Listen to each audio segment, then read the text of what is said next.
At the family Thanksgiving dinner, my mother-in-law warmly embraced her eldest daughter-in-law, Sarah, and then, with every relative watching, slapped me sharply across the cheek. She screamed at me to follow Sarah's example. My husband, Liam, sat in silence for 3 seconds before opening his mouth. "Honey, we're moving out tonight." Then, turning to his mother, he added, "Mom, from now on, you can live with Robert and Sarah." My mother-in-law, Eleanor Sullivan, froze in shock. The sharp, crisp smack still echoed in the grand dining room, and the air seemed to instantly freeze. Eleanor's hand was still raised in the air, her eyes a mix of triumph and contempt. Her left hand was tightly gripping Sarah's, as if she were the most precious treasure in the world. I, Chloe Sullivan, sat slumped in my chair, clutching my burning cheek, a ringing in my ears as I stared at them. This was what it meant to be a daughter-in-law in the wealthy, aristocratic Sullivan family you had to bow down. Through the ringing, Eleanor's piercing voice cut in. "Look at Sarah! She manages the house perfectly and takes wonderful care of her in-laws, doesn't she? Plus, she gave us a strong grandson to carry on the Sullivan legacy. But what about you? You've been married for over 3 years, and your womb is empty. We're lucky you didn't burn the kitchen down, seeing as you can't even prepare a proper holiday meal." The dining room was packed with relatives. 2 aunts, 3 uncles, and their wives and kids, over 20 pairs of eyes all fixed on me. Some looked shocked. Some seemed to enjoy the spectacle, and others lowered their heads in embarrassment. Sarah gently tugged at Eleanor's sleeve and said, "Oh, Eleanor, please stop." Chloe is trying her best in her own way, but the corners of her mouth were slightly curled into an undeniable smirk. That was her true feeling. My husband, Liam, stood next to me. I could feel his whole body go stiff. 3 years. It had been 3 years. Since marrying into this family, I had endured everything. Eleanor's constant nitpicking, Sarah's subtle manipulations, and the relatives' whispers. I believed that if I just tried harder and loved Liam truly, everything would get better. But this slap woke me up completely. "Mom, what are you doing?" My voice was surprisingly calm. Even I was shocked by it. "What am I doing?" "I'm fixing your atrocious manners," Eleanor shouted, putting her hands on her hips, spit flying from her lips. "Today, in front of the whole family, I'm going to teach you exactly how a Sullivan wife should behave. Look at your sister-in-law and learn. Look how wise and domestic she is." Sarah immediately lowered her head modestly, playing the part of the virtuous wife. "You flatter me, Eleanor. It's just my duty to the family." Holding my burning cheek, I looked up at Liam. He was looking down at me. His lips were pressed into a thin line. In the eyes of the man I had loved so deeply for the past few years, a storm of complex emotions, anger, shame, hesitation was raging. 3 seconds. He was silent for exactly 3 seconds. And just as the last spark of hope in my soul was about to go out, Liam suddenly moved. He stepped forward, placing himself between me and his mother. "Are you done, Mom?" His voice wasn't loud, but in the dead silence of the dining room where you could hear a pin drop, it rang out clearly. Eleanor, entirely unaccustomed to this reaction from her son, looked flustered. "Liam, what kind of tone is that? I'm your mother, and I'm teaching your wife some basic respect. My wife doesn't need to learn anything from you." Liam cut her off firmly, spitting out every word like ice. Then he turned to me and took my hand. "Chloe, does it hurt?" Tears instantly welled up in my eyes, but I bit my lip and shook my head. Liam took a deep breath and looked around at all the relatives. "Aunts? Uncles? I apologize, but our family dinner is over." "Liam Sullivan!" Eleanor shrieked. "Are you crazy? In front of the whole family, I'm saying this because the whole family is here. I want to make things crystal clear." Liam's voice became frighteningly calm. "Mom, you always praise Sarah. So, starting today, pack your bags and move in with Robert and Sarah." "What?" Eleanor and Sarah yelled in shock simultaneously. Robert, the eldest brother, jumped up from his chair. "Liam, what kind of nonsense are you talking about?" Liam ignored him and continued. "Chloe and I are leaving this house tonight. I know this estate was given to us as my share of the inheritance. But since you despise my wife so much, we won't live here anymore. Go live with the daughter-in-law you actually like." Murmurs erupted across the room. "Liam, are you going to cut ties with the mother who gave birth to you over this woman?" Eleanor's voice trembled with an emotion that was hard to identify as anger or fear. I just wanted the bare minimum of respect for my wife, Mom. But clearly, you are incapable of that. Liam squeezed my hand tighter. Sarah's face went pale. She obviously hadn't expected things to go this far. She had been hugging Eleanor to show off her status in front of the relatives. But now, that same mother-in-law was about to become her problem. Eleanor Liam is just speaking out of anger, Sarah said hastily, trying to do damage control. But Liam was already pulling me toward the master bedroom. Come on, pack your bags. We're leaving tonight, how dare you? Eleanor chased after us. Liam Sullivan, if you walk out that door today, you can forget you ever had a mother. Liam stopped in his tracks. My heart sank. I knew how much he valued family, how much he never wanted to hurt his mother. Those 3 seconds of silence earlier were his fierce internal battle. But as he slowly turned around, there was a determination in his eyes I had never seen before. You abandoned my wife first, Mom. If I have to choose between the two of you, I choose Chloe. With those words, he didn't hesitate anymore. He pulled me into the bedroom and slammed the door shut. Outside, we could hear Eleanor's wailing and the chaotic voices of the relatives trying to calm her down. Inside the room, Liam pulled me into a tight embrace, his voice finally trembling slightly. I'm so sorry, Chloe. I'm so sorry. I should have protected you sooner. How hard has this been for you? The tears I had held back for so long finally burst out, soaking his shirt. Look at your face. He gently stroked my swollen cheek with his fingers, his eyes filled with pain and fury. How dare she? How could she hit you? I shook my head, trying to speak, but my throat was choked with sobs. We're leaving right now, Liam said resolutely. I have a condo downtown in Chicago that I bought as an investment property a while ago. It's fully furnished. We can stay there for now. But your job. I knew he was at a critical point in his career working for the Sullivan family firm in the suburbs. Commuting from downtown would be a nightmare. I can find another job. But I only have one wife. He cupped my face in his hands and looked at me earnestly. Chloe, for 3 years, I've watched you endure all of this for me. I watched you become quieter, sadder. When she slapped you today, it felt like someone drove a knife into my chest. I will never let anyone humiliate you again. Outside, Eleanor's wailing grew louder. Liam, come out here right now, you ungrateful brat. Are you throwing away your own mother for a barren woman?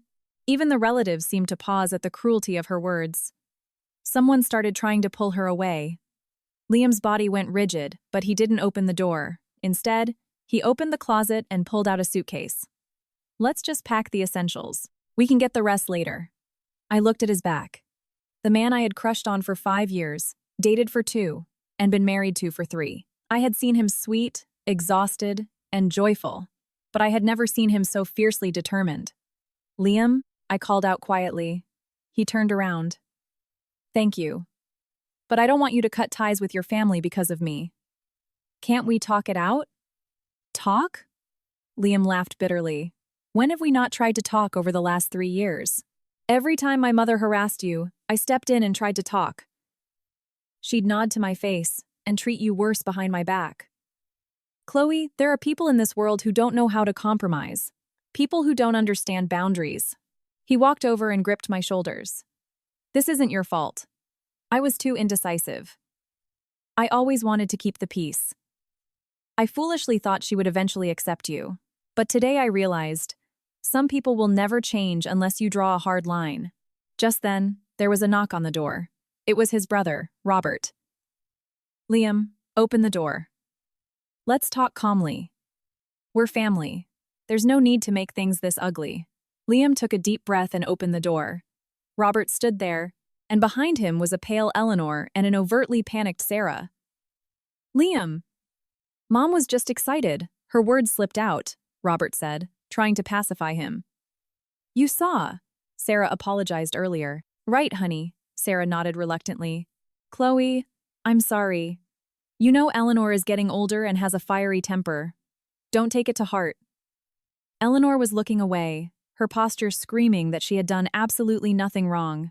Liam looked back and forth between them, then let out a dry, cold laugh. Robert, if it was Sarah who got slapped today, what would you have done? If Mom hit your wife in front of the whole family and humiliated her by saying she was lesser than someone else, would you just tell her not to take it to heart because Mom is old? Everyone in the room held their breath. I can't do that, Liam continued. Because I actually love my wife. And I won't let her be treated like that. That slap wasn't an accident. It was the culmination of 3 years of disrespect. He looked past Robert to the relatives in the hall. Everyone here is a witness. As of today, Chloe and I are moving out. Since Mom loves her eldest daughter-in-law so much, Robert, you take her in. I'll send my share of her living expenses every month, but that's it. Liam Sullivan, how dare you, Eleanor shrieked, trying to lunge forward, but Robert grabbed her. Mom, please, just stop. Robert, who never raised his voice at his mother, suddenly yelled. Liam ignored them, turned around, and finished packing. I looked at the group of them, feeling a bitter irony. For 3 years, I had tried to please all of them, only to be publicly humiliated. But today, the moment I stopped compromising, the world suddenly started to shift. Chloe, let's go, Liam said softly. Half an hour later, we had 2 suitcases packed. Liam called an Uber Black, holding my hand as we walked out of the master suite. The relatives in the dining room hadn't dispersed yet. Seeing us, everyone fell silent.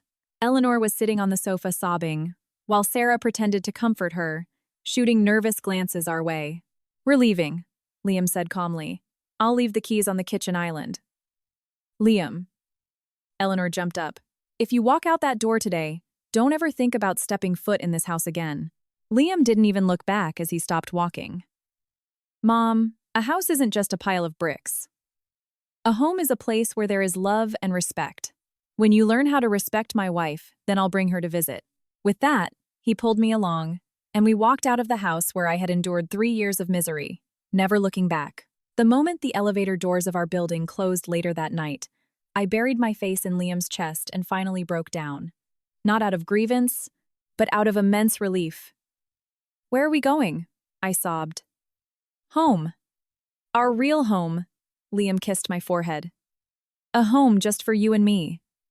The car drove through the downtown Chicago streets. The neon lights filtered through the windows, casting geometric shadows on Liam's face.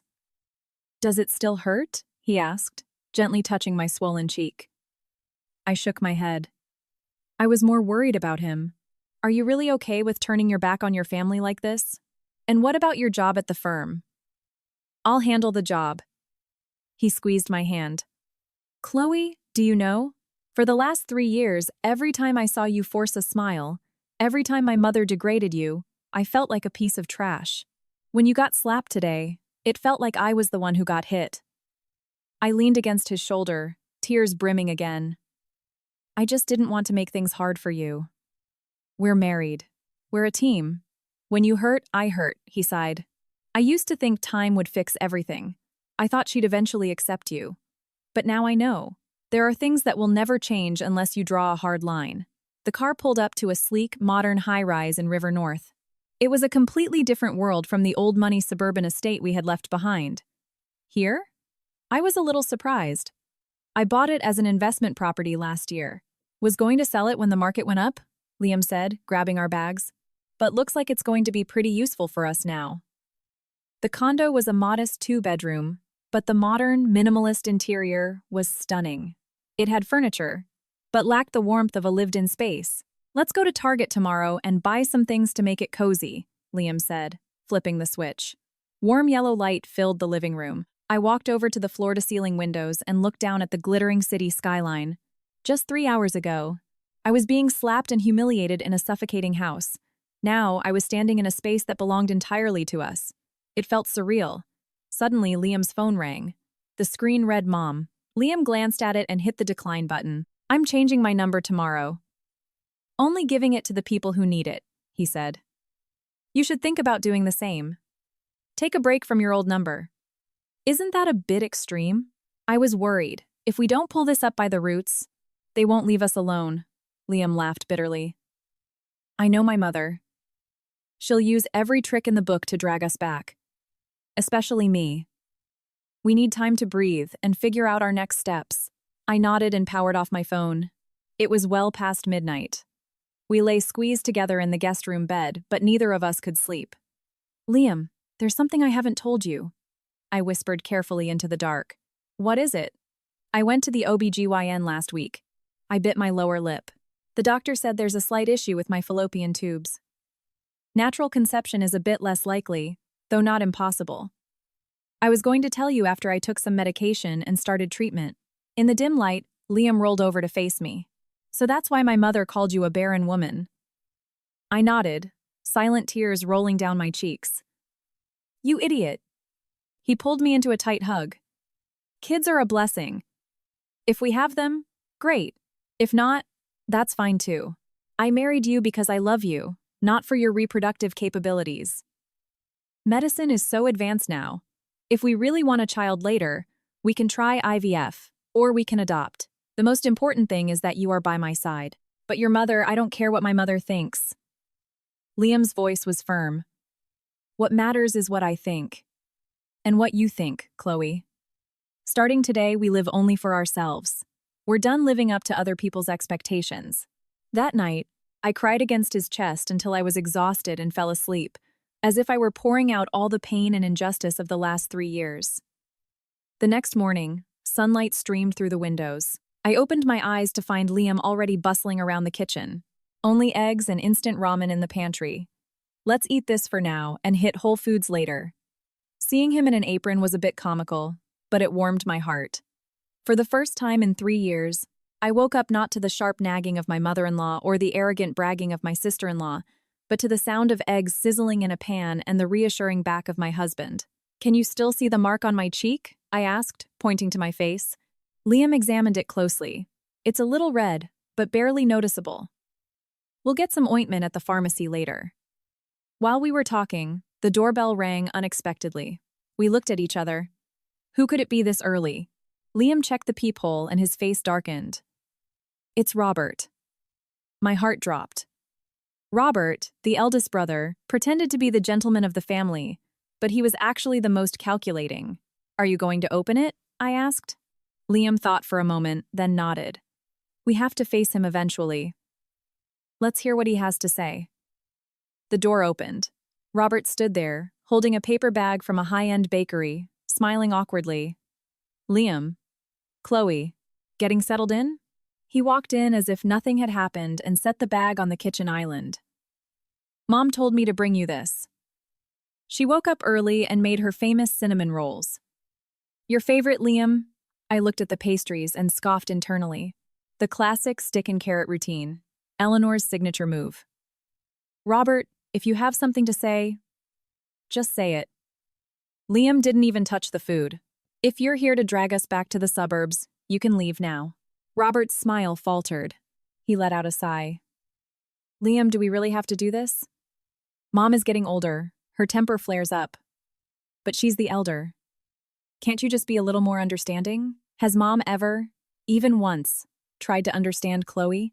Liam shot back. It's been 3 years. You saw it all. You saw how Mom treated her. Yesterday, she slapped her in front of the entire extended family. If Sarah had been hit like that, would you be telling her to just be understanding? Robert was speechless. Do you think I don't know what you're really thinking, Robert? Liam continued. You're terrified that Mom is actually going to move into your house. You're scared Sarah will complain and your life will become a headache. Caught red-handed, Robert's face changed. Don't worry. I'll send my half of her living expenses every month. And I'll pay my half of her medical bills.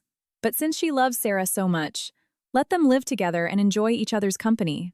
She can see her precious grandson every day. Isn't that great? Liam, that's harsh. Robert rubbed his hands nervously. Sarah works, and the kid is a handful.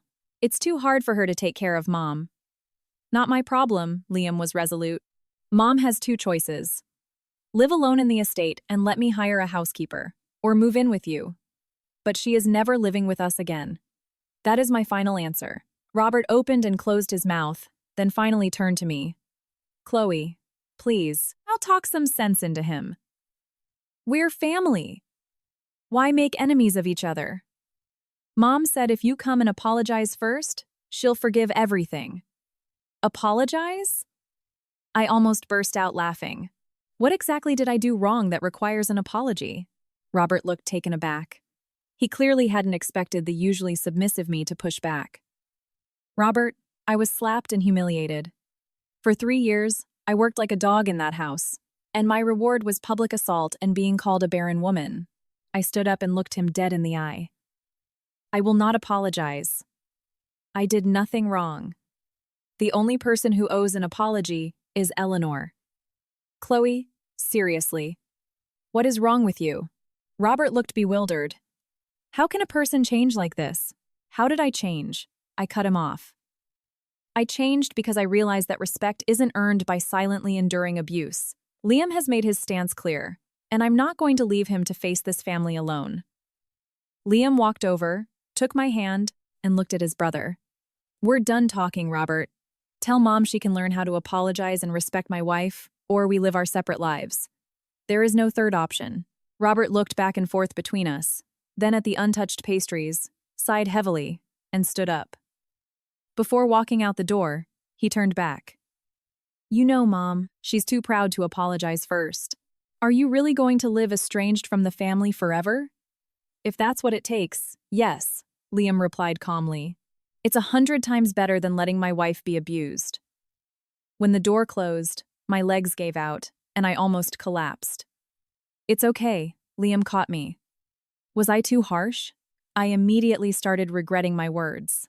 For 3 years, I had never raised my voice at my in-laws. I felt like a different person. No, you were perfectly right. Liam looked at me with something bordering on awe.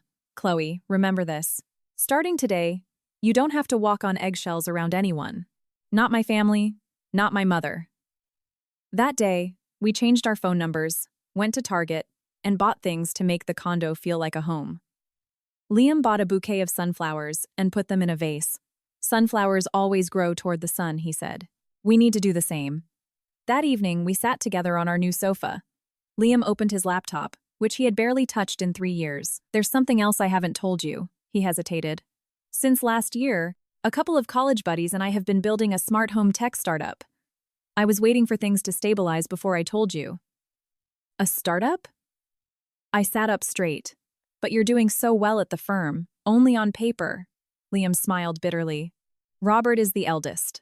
The family company will eventually go to him anyway. No matter how hard I work, I'm just an overpaid employee. Plus, Mom and Sarah think I only got the VP title because of nepotism, even though I do all the actual work. He paused. Chloe, if I quit my job and go all in on the startup, will you support me? I looked into his eyes. I saw anxiety, hope, and above all, firm resolution. Of course, I answered without hesitation. Whatever you decide, I support you. Liam let out a sigh of relief and pulled me in. Thank you. We've been prepping this for a year. We already cleared our first round of seed funding. I was wondering when to hand in my resignation, and now seems like the perfect time. We have some savings and there's no mortgage on this condo. But most importantly, Chloe, I want to prove that I can make you happy without the Sullivan family's money. I was touched, but naturally a bit worried. Startups are risky, but if it doesn't work out, you can always get another job. I believe in my team, Liam said. Are you ready to do this with me? I'm ready. I leaned on his shoulder. But before that, I have something to do too. What's that? I'm getting a job, I said. I can't let you carry all the financial burden. Plus, I touched my cheek. I want to prove something too. I want to prove that Chloe Sullivan isn't just a useless housewife. Liam looked at me, admiration in his eyes. So this is who my wife really is. That slap woke me up, I smiled wryly. It shattered the stupid patience I used to fool myself with for 3 years. Outside the window, the city lights were turning on. Our little temporary nest was slowly filling with warmth. Our phones were off, but I had a feeling the storm brewing at the Sullivan estate was just beginning. Eleanor would never back down this easily, and Sarah would certainly exploit the drama. A new week began. Monday morning, I was brewing coffee in the kitchen. Morning sunlight spilled through the blinds onto the island. It was a small space, but the air felt like freedom. I didn't have to wake up at dawn to prepare breakfast for the whole extended family, listen to Eleanor complain about the salt in the soup, or pretend to care about Sarah bragging about her kids' private school grades. I'm going into the office to hand in my resignation today. Liam emerged from the bedroom, looking sharp in a dress shirt and slacks, a vibrant expression on his face. I have meetings with my co-founders this afternoon. Will you be okay home alone? Don't worry. I handed him a mug. I'm sending out my resume today. Liam nodded, then added with slight concern, don't stress too much about finding a job immediately. We have enough runway. It's not about the money. I cut him off gently. I need to find myself again. 3 years ago, to be the perfect daughter-in-law, I had quit my thriving job as an interior designer. Eleanor had insisted that Sullivan wives didn't need to bow to bosses in the corporate world. I honestly believed that supporting my husband and raising kids at home was a virtue. Though the kids never came, looking back, I felt so foolish. After Liam left, I opened my dusty laptop and logged onto LinkedIn. My resume needed a massive overhaul. A 3-year employment gap was a fatal blow in my industry. As I sat there figuring out how to spin the gap, my phone rang. It was one of the few people who had my new number. My college best friend, Mia. Chloe, I swear I've been going crazy trying to reach you. Mia's voice was a mix of excitement and rage. I heard the rumors. That psycho mother-in-law of yours slapped you in front of the whole family? And Liam finally grew a spine and got you out? Where are you? Are you okay? My heart warmed. I'm at Liam's condo downtown. I'm okay. How did you know? How did I know? Your family's soap opera is all over town. Mia scoffed. That snake sister-in-law of yours posted some passive-aggressive quote on Instagram about respecting your elders with a picture of her hugging your mother-in-law. I immediately knew something went down. I called your old number, got disconnected, so I tracked down some of Liam's coworkers to get your new one. My stomach dropped.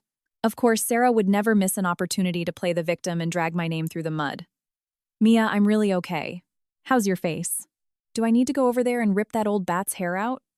Classic Mia, always ready to fight injustice. I couldn't help but laugh. I'm fine, but I do need your help. I'm trying to get back into the workforce, but that 3-year gap. Does your firm happen to have any openings? Mia worked as an art director at a high-end interior design firm in the city. When I quit for marriage, she called me a blind fool and said I'd regret it. Absolutely, Mia's voice brightened. We're actually hiring a senior designer right now. Bring your portfolio. I'll refer you. Don't worry about the gap. Just say you took time off to start a family and now you're coming back. But I don't have kids.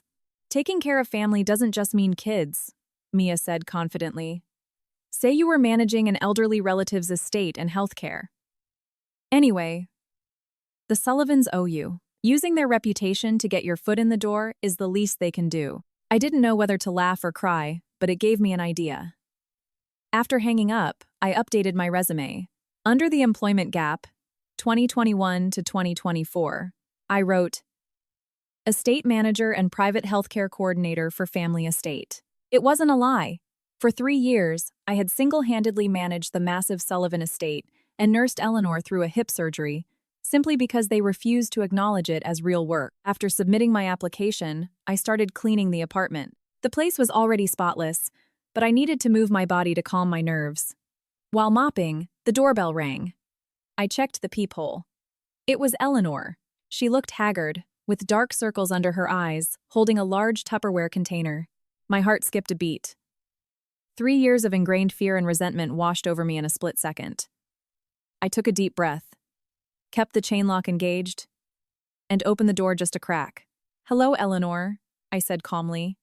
Eleanor, clearly not expecting my serene demeanor, paused before forcing a smile. Chloe, I came to see how you were doing. I brought you some of my homemade chicken and dumplings. I know it's your favorite. My favorite. I scoffed internally. In 3 years, she had never once remembered what I liked. Chicken and dumplings was Sarah's favorite. Thank you, but we've already eaten. I didn't reach for the container. Liam is at work. What do you want? Eleanor's smile stiffened. I was wrong. Me losing my temper yesterday was 100% my fault. We're family. Do we really need to be this angry? Come back home. I promise I'll treat you well from now on. I promise. A lie I had heard 100 times. Eleanor, Liam made our position very clear yesterday, I said in a flat, unyielding tone. If you truly feel remorse, tell Liam directly. We have no intention of moving back to the suburbs. Eleanor's face changed, and her voice trembled. Chloe, how can you be so cold-blooded? I'm an old woman. Do you want Liam to cut ties with his own mother? You're a woman. You'll be a mother-in-law someday. How can you not understand my heart? More emotional manipulation and moral guilt-tripping. Disgust welled up inside me. Understanding goes both ways, Eleanor. I looked her dead in the eye. For 3 years, I understood your loneliness after your husband passed. I understood your high expectations. I endured every mood swing and petty criticism. But did you ever, even once, try to understand me? Did you ever think about how hard it was for someone else's daughter to adapt to your house? Eleanor stood there, dumbfounded. That slap severed the very last shred of affection I had for you, I continued. Go home. If you want to repair this relationship, learn how to respect me first. Though you might never be able to learn it. I started to close the door. Wait! Eleanor hurriedly jammed her hand into the door frame. Chloe, I'm begging you. Liam listens to everything you say. Please convince him to come back. I can't live without my son. Large tears rolled down her cheeks. She looked incredibly genuine. The old me would have caved, but today, I simply shook my head. Eleanor, Liam is a grown man. He makes his own choices. I respect my husband's decisions. I suggest you respect them too. I unlatched the chain, opened the door fully, and gestured toward the hallway. Please leave. And give the chicken and dumplings to Sarah. You know how much she loves it. Eleanor's face went instantly white. She hadn't expected me to call out her cheap lie so bluntly. Clutching her Tupperware, she turned and walked away, leaning against the closed door. My heart pounded wildly. It felt like I had used all my courage to say those words. Just then, my phone buzzed. A text from Mia. Sent your resume to HR. Interview tomorrow at 10 a.m. Getting the job is up to your skills. Good luck. I sent a hugging emoji back and texted Liam. Your mom came by. I sent her away. A few seconds later, he replied, Good job. Let's eat in tonight. I'll cook. Looking at the text, I finally felt like my new life had truly begun. By the afternoon, I received 3 interview requests, including Mia's firm. I opened my closet to pick out an outfit. The clothes were 3 years old, so the trends had shifted slightly, but luckily, classic is eternal. I chose a simple, crisp, white silk blouse and wide-leg black trousers. Standing in front of the mirror, I studied my reflection. 3 years of marriage had added a submissive softness to my eyes, but stole my edge. Yet today, after saying my piece to my mother-in-law, I felt the confident, radiant Chloe from college returning. My phone rang again. It was an unknown number. I hesitated, then answered. Hello, Chloe? It's Aunt Caroline, Eleanor's sister-in-law. Here we go. The Sullivan family flying monkeys. We decided to live separately for a while to let things cool down, I said, keeping it polite. Oh, come on, your family. What's there to cool down? Aunt Caroline's voice had that distinct, condescending tone. Don't take this the wrong way, Chloe. Your mother-in-law has a hot temper, but she's your elder. Would it kill you to just back down? Look at Sarah. She's so sweet and accommodating. Aunt Caroline, I cut her off. If you called to lecture me, I'm sorry, but I'm very busy right now. Excuse me? Look at your attitude, Aunt Caroline snapped. I'm telling you this for your own good. What do you gain by causing all this drama? Sure, Liam is taking your side now, but men are fickle. Eventually, blood is thicker than water, and he'll go back to his mother. What are you going to do then? You'll be left out in the cold. Just listen to me. That's my problem, Aunt Caroline. Don't worry about it. My voice turned ice cold. If there's nothing else, I'm hanging up. Wait, she shouted. Listen to me. Lower your head, apologize, and go back home. Your mother-in-law promised she wouldn't interfere with you anymore if you just come back. I've heard that promise 100 times, I said flatly. I'm busy. Goodbye. I hung up and blocked the number. Soon after, Other relatives started calling. The content was always the same. Know your place. Think about the family. Respect your elders. I answered everyone politely but firmly. By the end of the day, I was amazed at my own composure. Not caring about what others thought was incredibly liberating. When Liam came home, carrying bags of groceries, he smiled and hugged me. I heard you brilliantly fended off the Sullivan Alliance today. How did you know? Robert called. He said Aunt Caroline and Uncle Arthur tried to lecture you but got completely shut down. Liam sounded proud. Mom is currently at home throwing things and throwing a fit. Good. I just said what needed to be said. I helped him unpack the groceries. Did you hand in your resignation? Next month is my official last day. Liam tied on an apron. But I have massive news. We successfully secured our Series A funding for the startup, and it's a much bigger amount than we expected. That's amazing. I was genuinely thrilled. Over dinner, we discussed our future. Liam's smart home tech had great prospects. My interview prep was going smoothly. We felt like a normal young couple dreaming about the future. Chloe. After dinner, Liam looked at me seriously. Once the company scales, we might need to move the headquarters to Austin or Silicon Valley. The tech infrastructure there is much better. Would you be willing to go? I paused for a second, then nodded. I'll go. Wherever you are. Liam squeezed my hand. Leaving Chicago won't be easy, but if we stay here, the shadow of the Sullivan family will follow us forever. Changing our environment and starting fresh might be the best option. Then let's go to Austin, I said. The design market there is booming. Whatever you want. Liam beamed.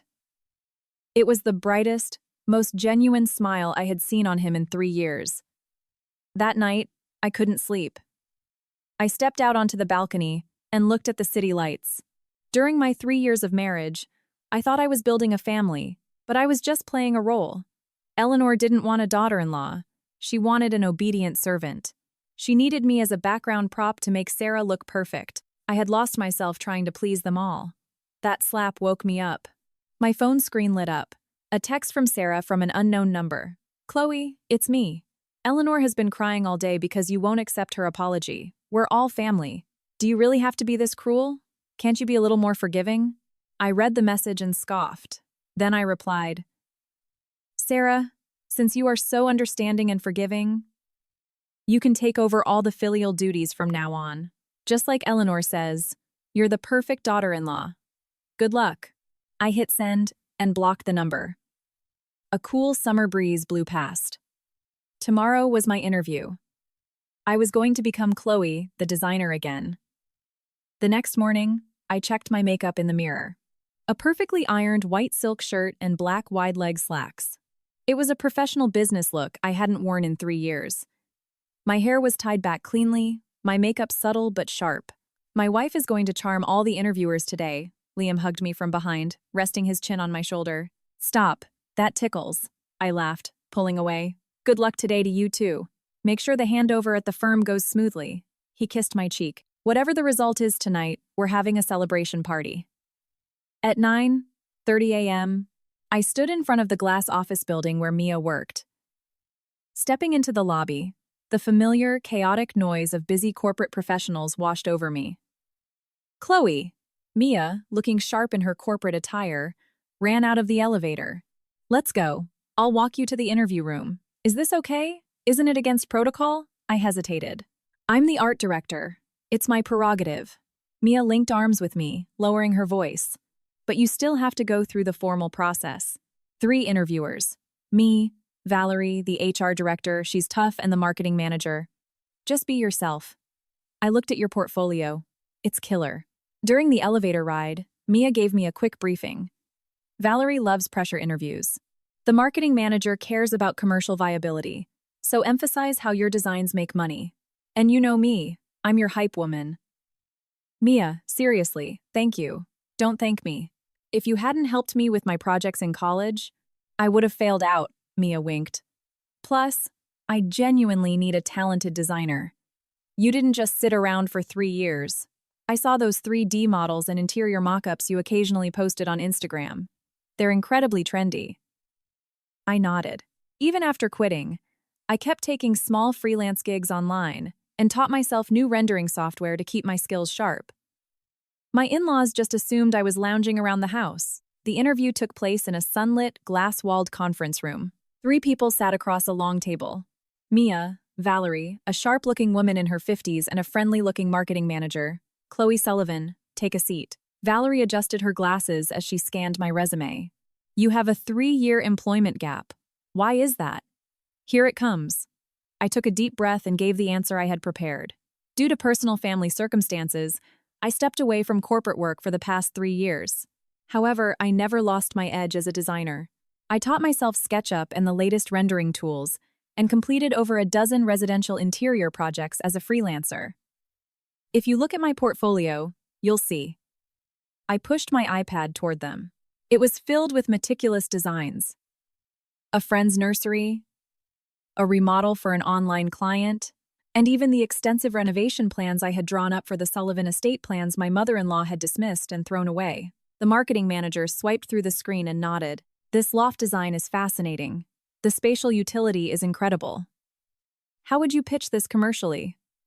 Good design must combine aesthetics and extreme practicality. I answered smoothly. For example, in this nursery project, I used modular furniture that adapts as the child grows. This kind of convertible design is highly appealing to modern young couples and single professionals. The interview lasted 40 minutes. The questions ranged from technical knowledge to career planning, escalating into a high-pressure stress test. The more they asked, the more immersed I became, and the confidence I had forgotten for 3 years surged back. Finally, Valerie closed my folder. Chloe, your skills are excellent, but that 3-year gap still concerns me. If you join us, can you guarantee you'll adapt to the intense workload and late hours?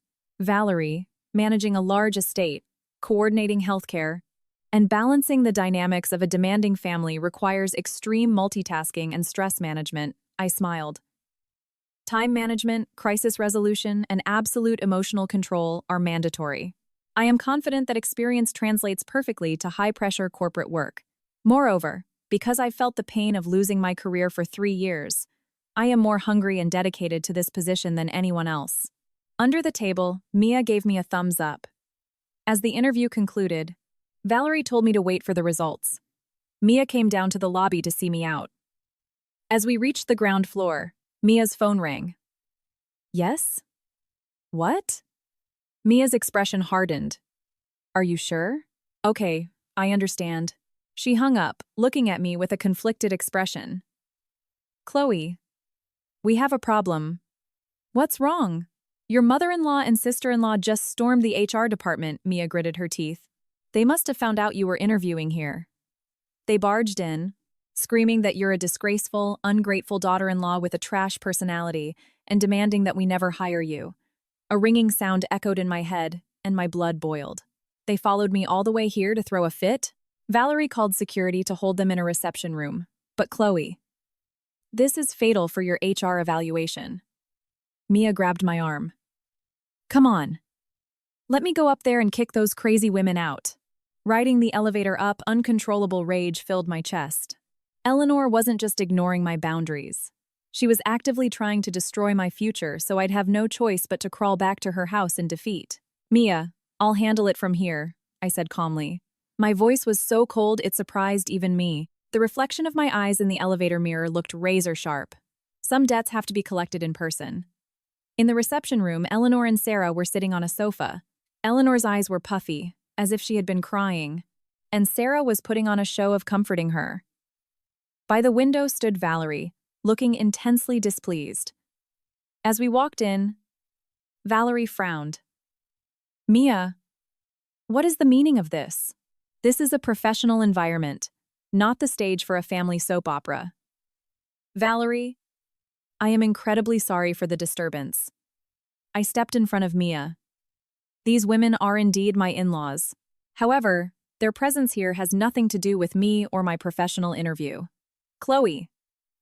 Eleanor jumped up, instantly switching back to her victim persona. Please, just come home.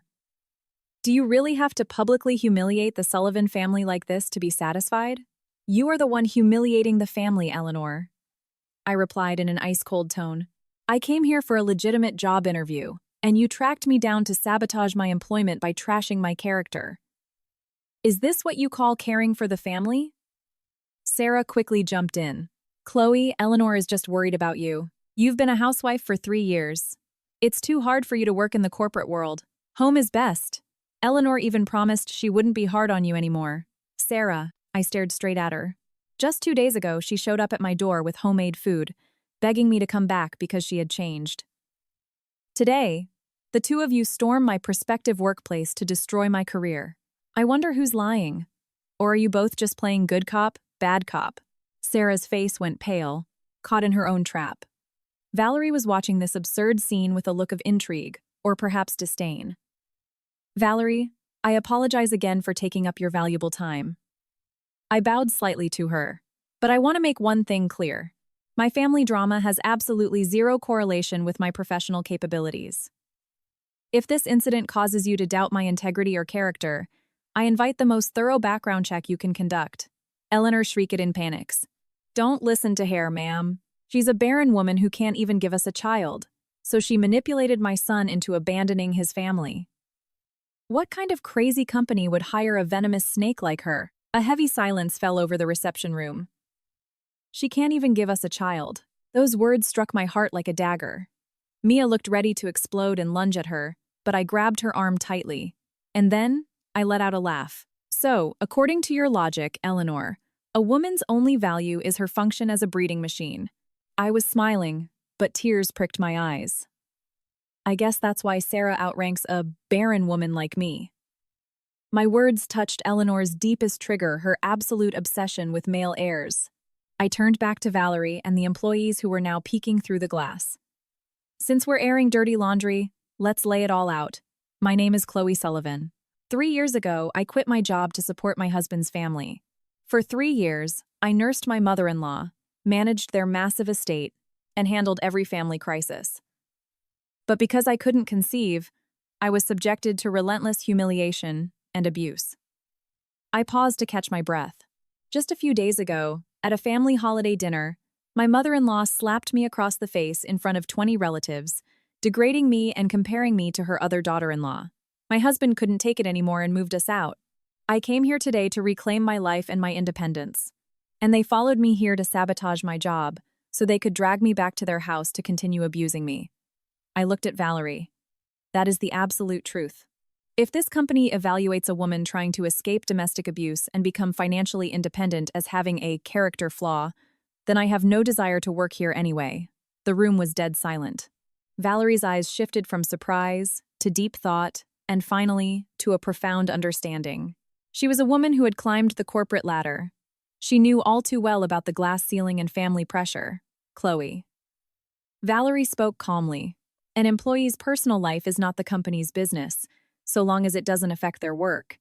However, this little soap opera has certainly caused a disturbance. I understand. I nodded stoically. I withdraw my application. I apologize for the trouble. No, Valerie said firmly. Interviews are interviews, and drama is drama. Your professional competency was thoroughly proven in the interview, and your family situation was just perfectly briefed to me. Our firm hires based on talent and work ethic, not the state of someone's family. She glared coldly at Eleanor and Sarah. Ladies, this is a place of business, not your living room. Leave this building immediately. Otherwise, I'm calling the police. Eleanor froze.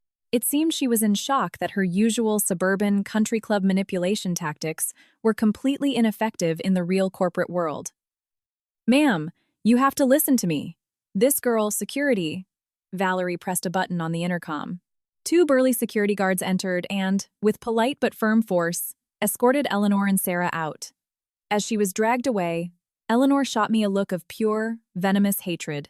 Sarah kept her head down in absolute mortification, looking for a hole to crawl into. Only Mia, Valerie, and I remained in the room. Chloe, are you all right? Valerie's tone was noticeably softer. Yes. Perfectly fine.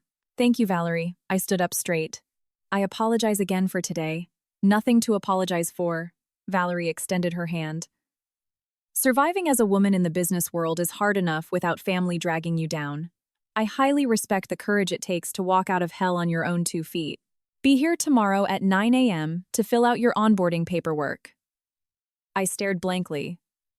Does that mean I'm hired? Valerie offered a rare, subtle smile. Mia's eye for talent was spot on.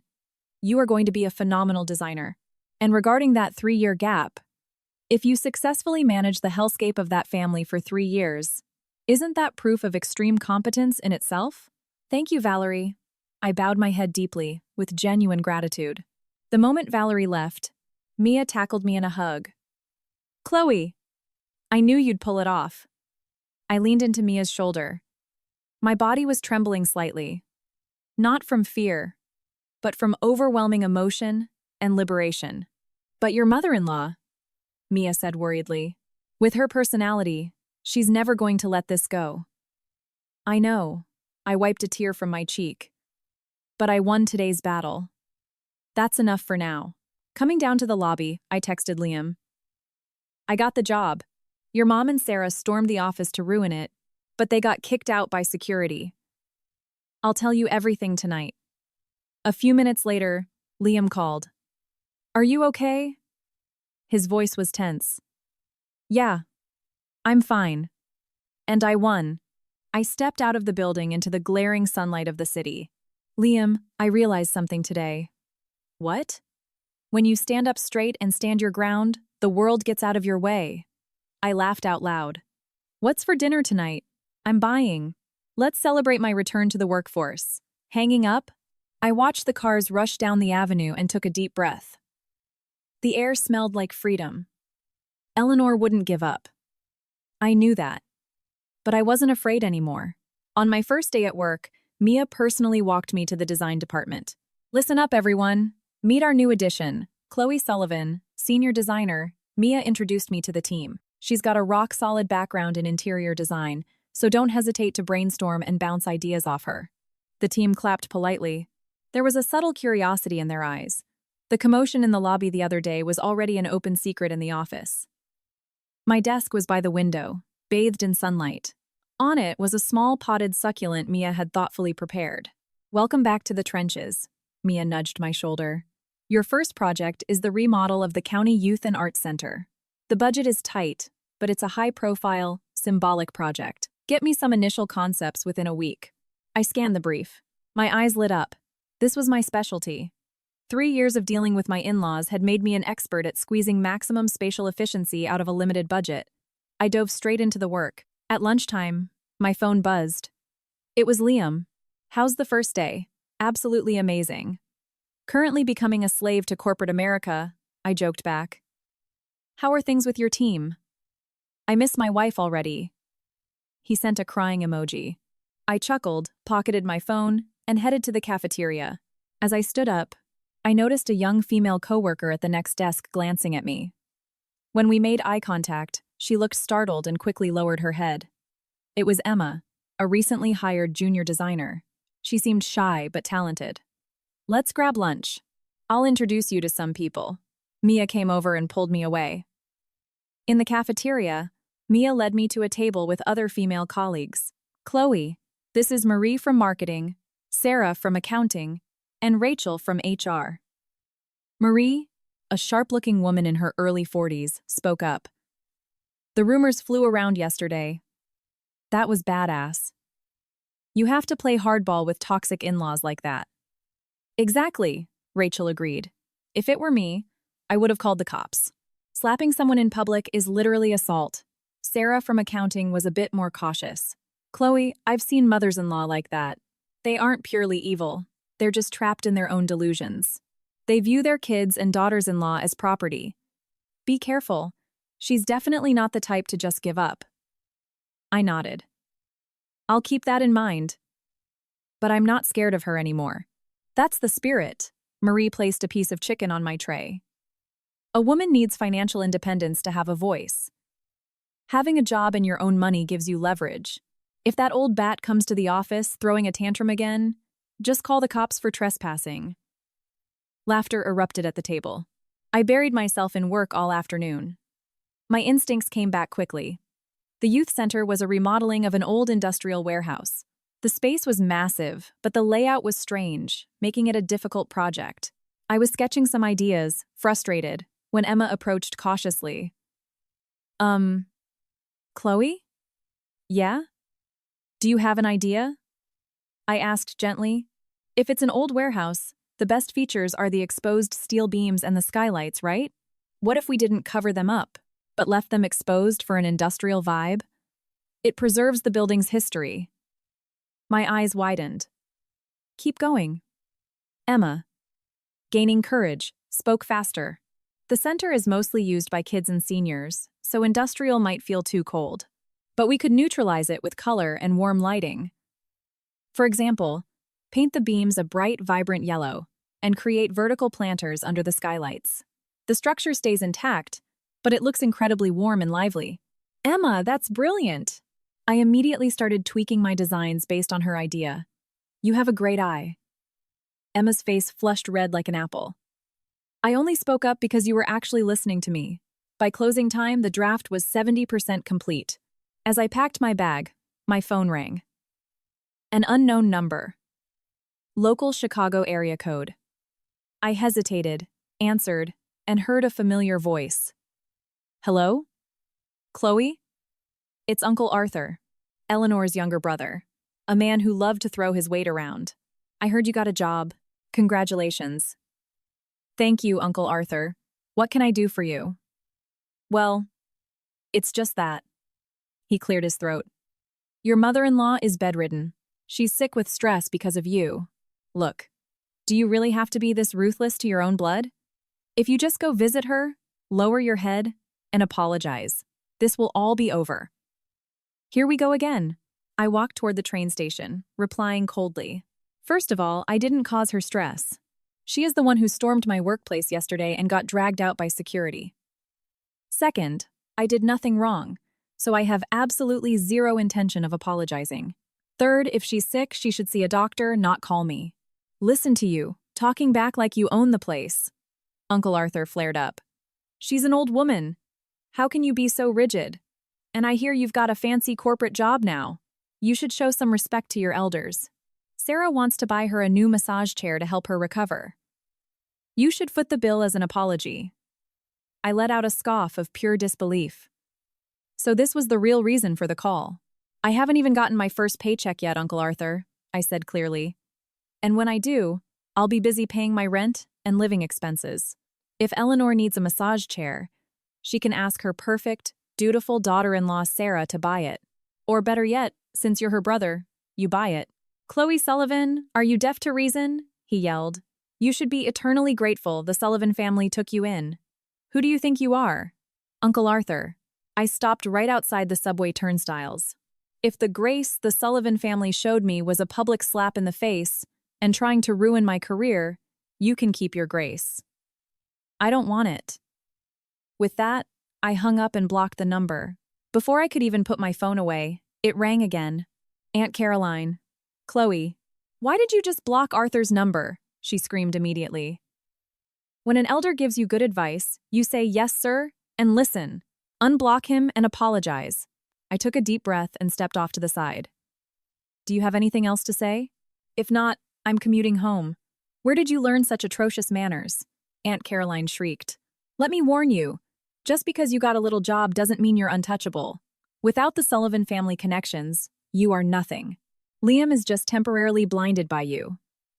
Once he comes to his senses, you'll be crying on the streets.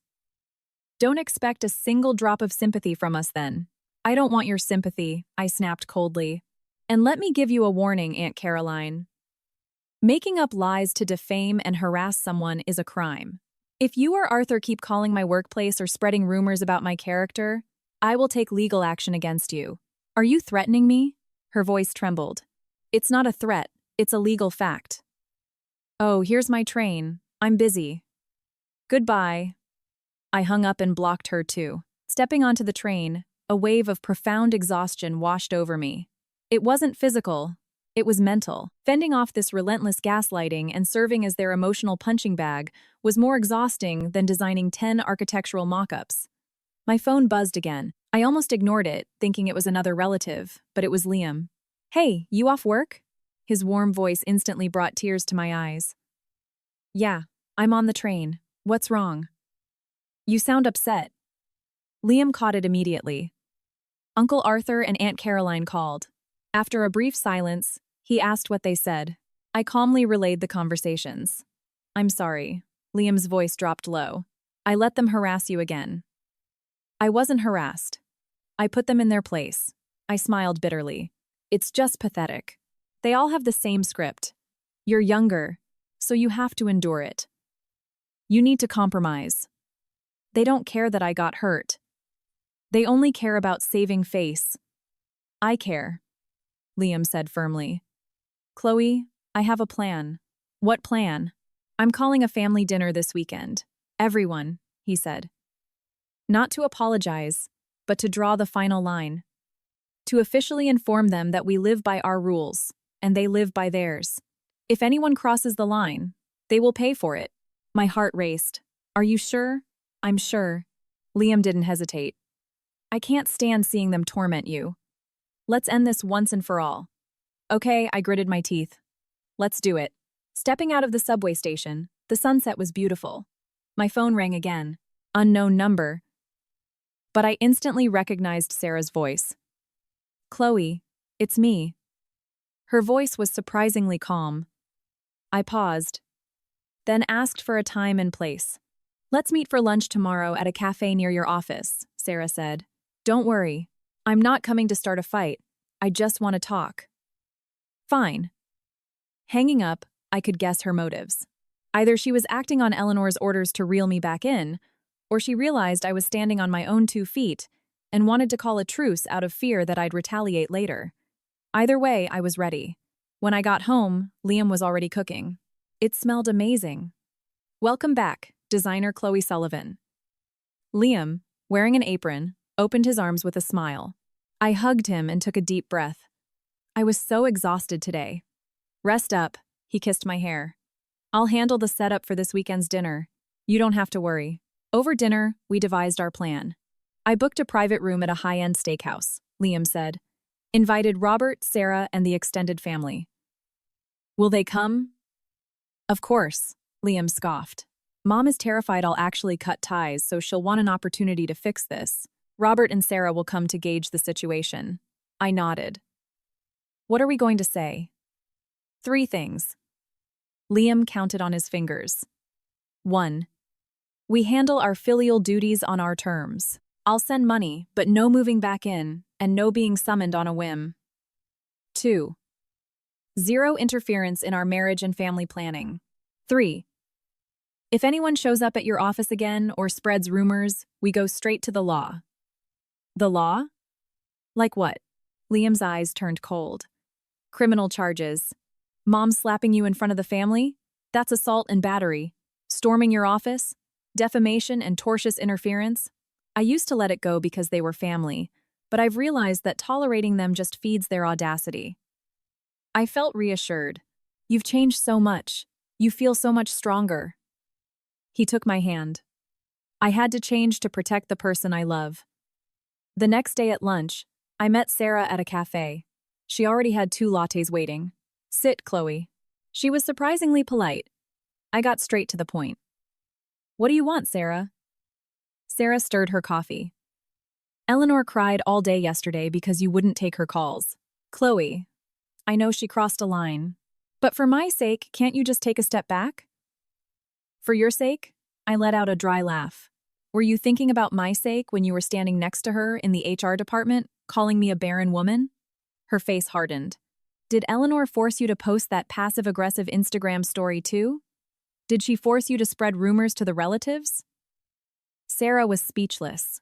Stop beating around the bush, Sarah. I picked up my cup. The real reason you called me here is because you're terrified. If I cut ties with the family, you know Eleanor will pack her bags and move into your house. And you'll be stuck doing the toxic, solitary caretaking that I've been doing for 3 years. Caught red-handed, Sarah's eyes darted around nervously. Don't worry, I drove the nail in. She's not moving into your house. She loves that old estate too much to leave it. But she will summon you and Robert every single day to serve her. Sarah went pale. What do you mean? Let's make a deal. I set the cup down. You leave me alone, I leave you alone. We present a united front to Eleanor. I send my half of the bills, you send yours. But neither of us lives with her. If she throws a tantrum, we both ignore it. Eventually, she'll exhaust herself and give up. Sarah hadn't expected this proposition and looked flustered. But Eleanor, what does Eleanor value most in the world? I looked at her directly. Face, image, and her grandson. If you raise your son well and visit occasionally to massage her ego, she won't torture you too much.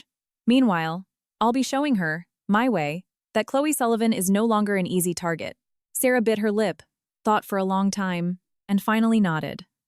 Okay, I'll see you at the family dinner this weekend. I stood up. This dinner will be the ceremony where we draw our boundaries. If you're smart, you know which side to stand on to make your life easier. Leaving the cafe, I felt a mix of emotions.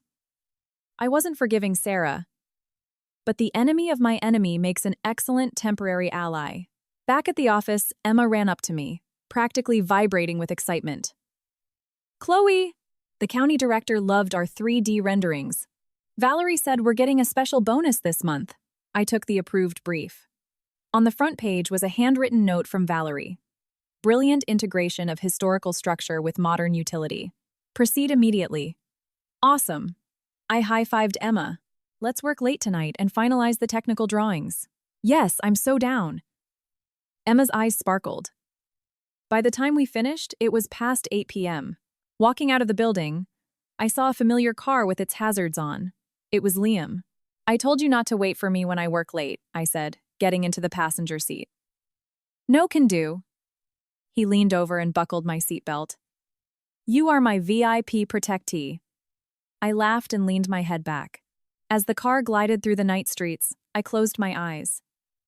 The family dinner this weekend was going to be a bloodbath. But I wasn't afraid. I wasn't alone anymore. I had my career, my skills, and a husband who truly supported me. All the Sullivans had left were their hollow family ties and pathetic obsessions with image. Saturday evening. As the city lights flickered on, I checked myself in the mirror. A tailored black wrap dress, not too flashy, but sharp and professional. Hair in a sleek, low bun, pearl earrings. Nervous? Liam wrapped his arms around my waist from behind. He was in a dark gray suit, looking incredibly solid and handsome. A little, honestly, I smiled at his reflection. But more excited, he kissed my cheek. After tonight, we are completely free. The dinner was at a private room in an exclusive downtown steakhouse. We arrived 30 minutes early to check the setup. Mom sits at the head of the table. Robert and Sarah on the left, us on the right, Liam pointed out the seating arrangement. The rest can sit wherever. I told the waitstaff not to enter unless summoned. I took a deep breath and nodded. My phone buzzed. A text from Mia. Good luck. Remember, you're going in to declare war, not negotiate. I replied with a fist emoji. At 6:30 p.m., the relatives began to trickle in. Uncle Arthur and Aunt Caroline arrived first. Seeing us, they looked awkward and uncomfortable. After getting cursed out and blocked on the phone a few days ago, sitting at the same table was undeniably embarrassing. Oh, Liam, you're here, Aunt Caroline forced a smile. Chloe, you look lovely tonight. Aunt Caroline, I gave a stiff, polite nod and closed my mouth.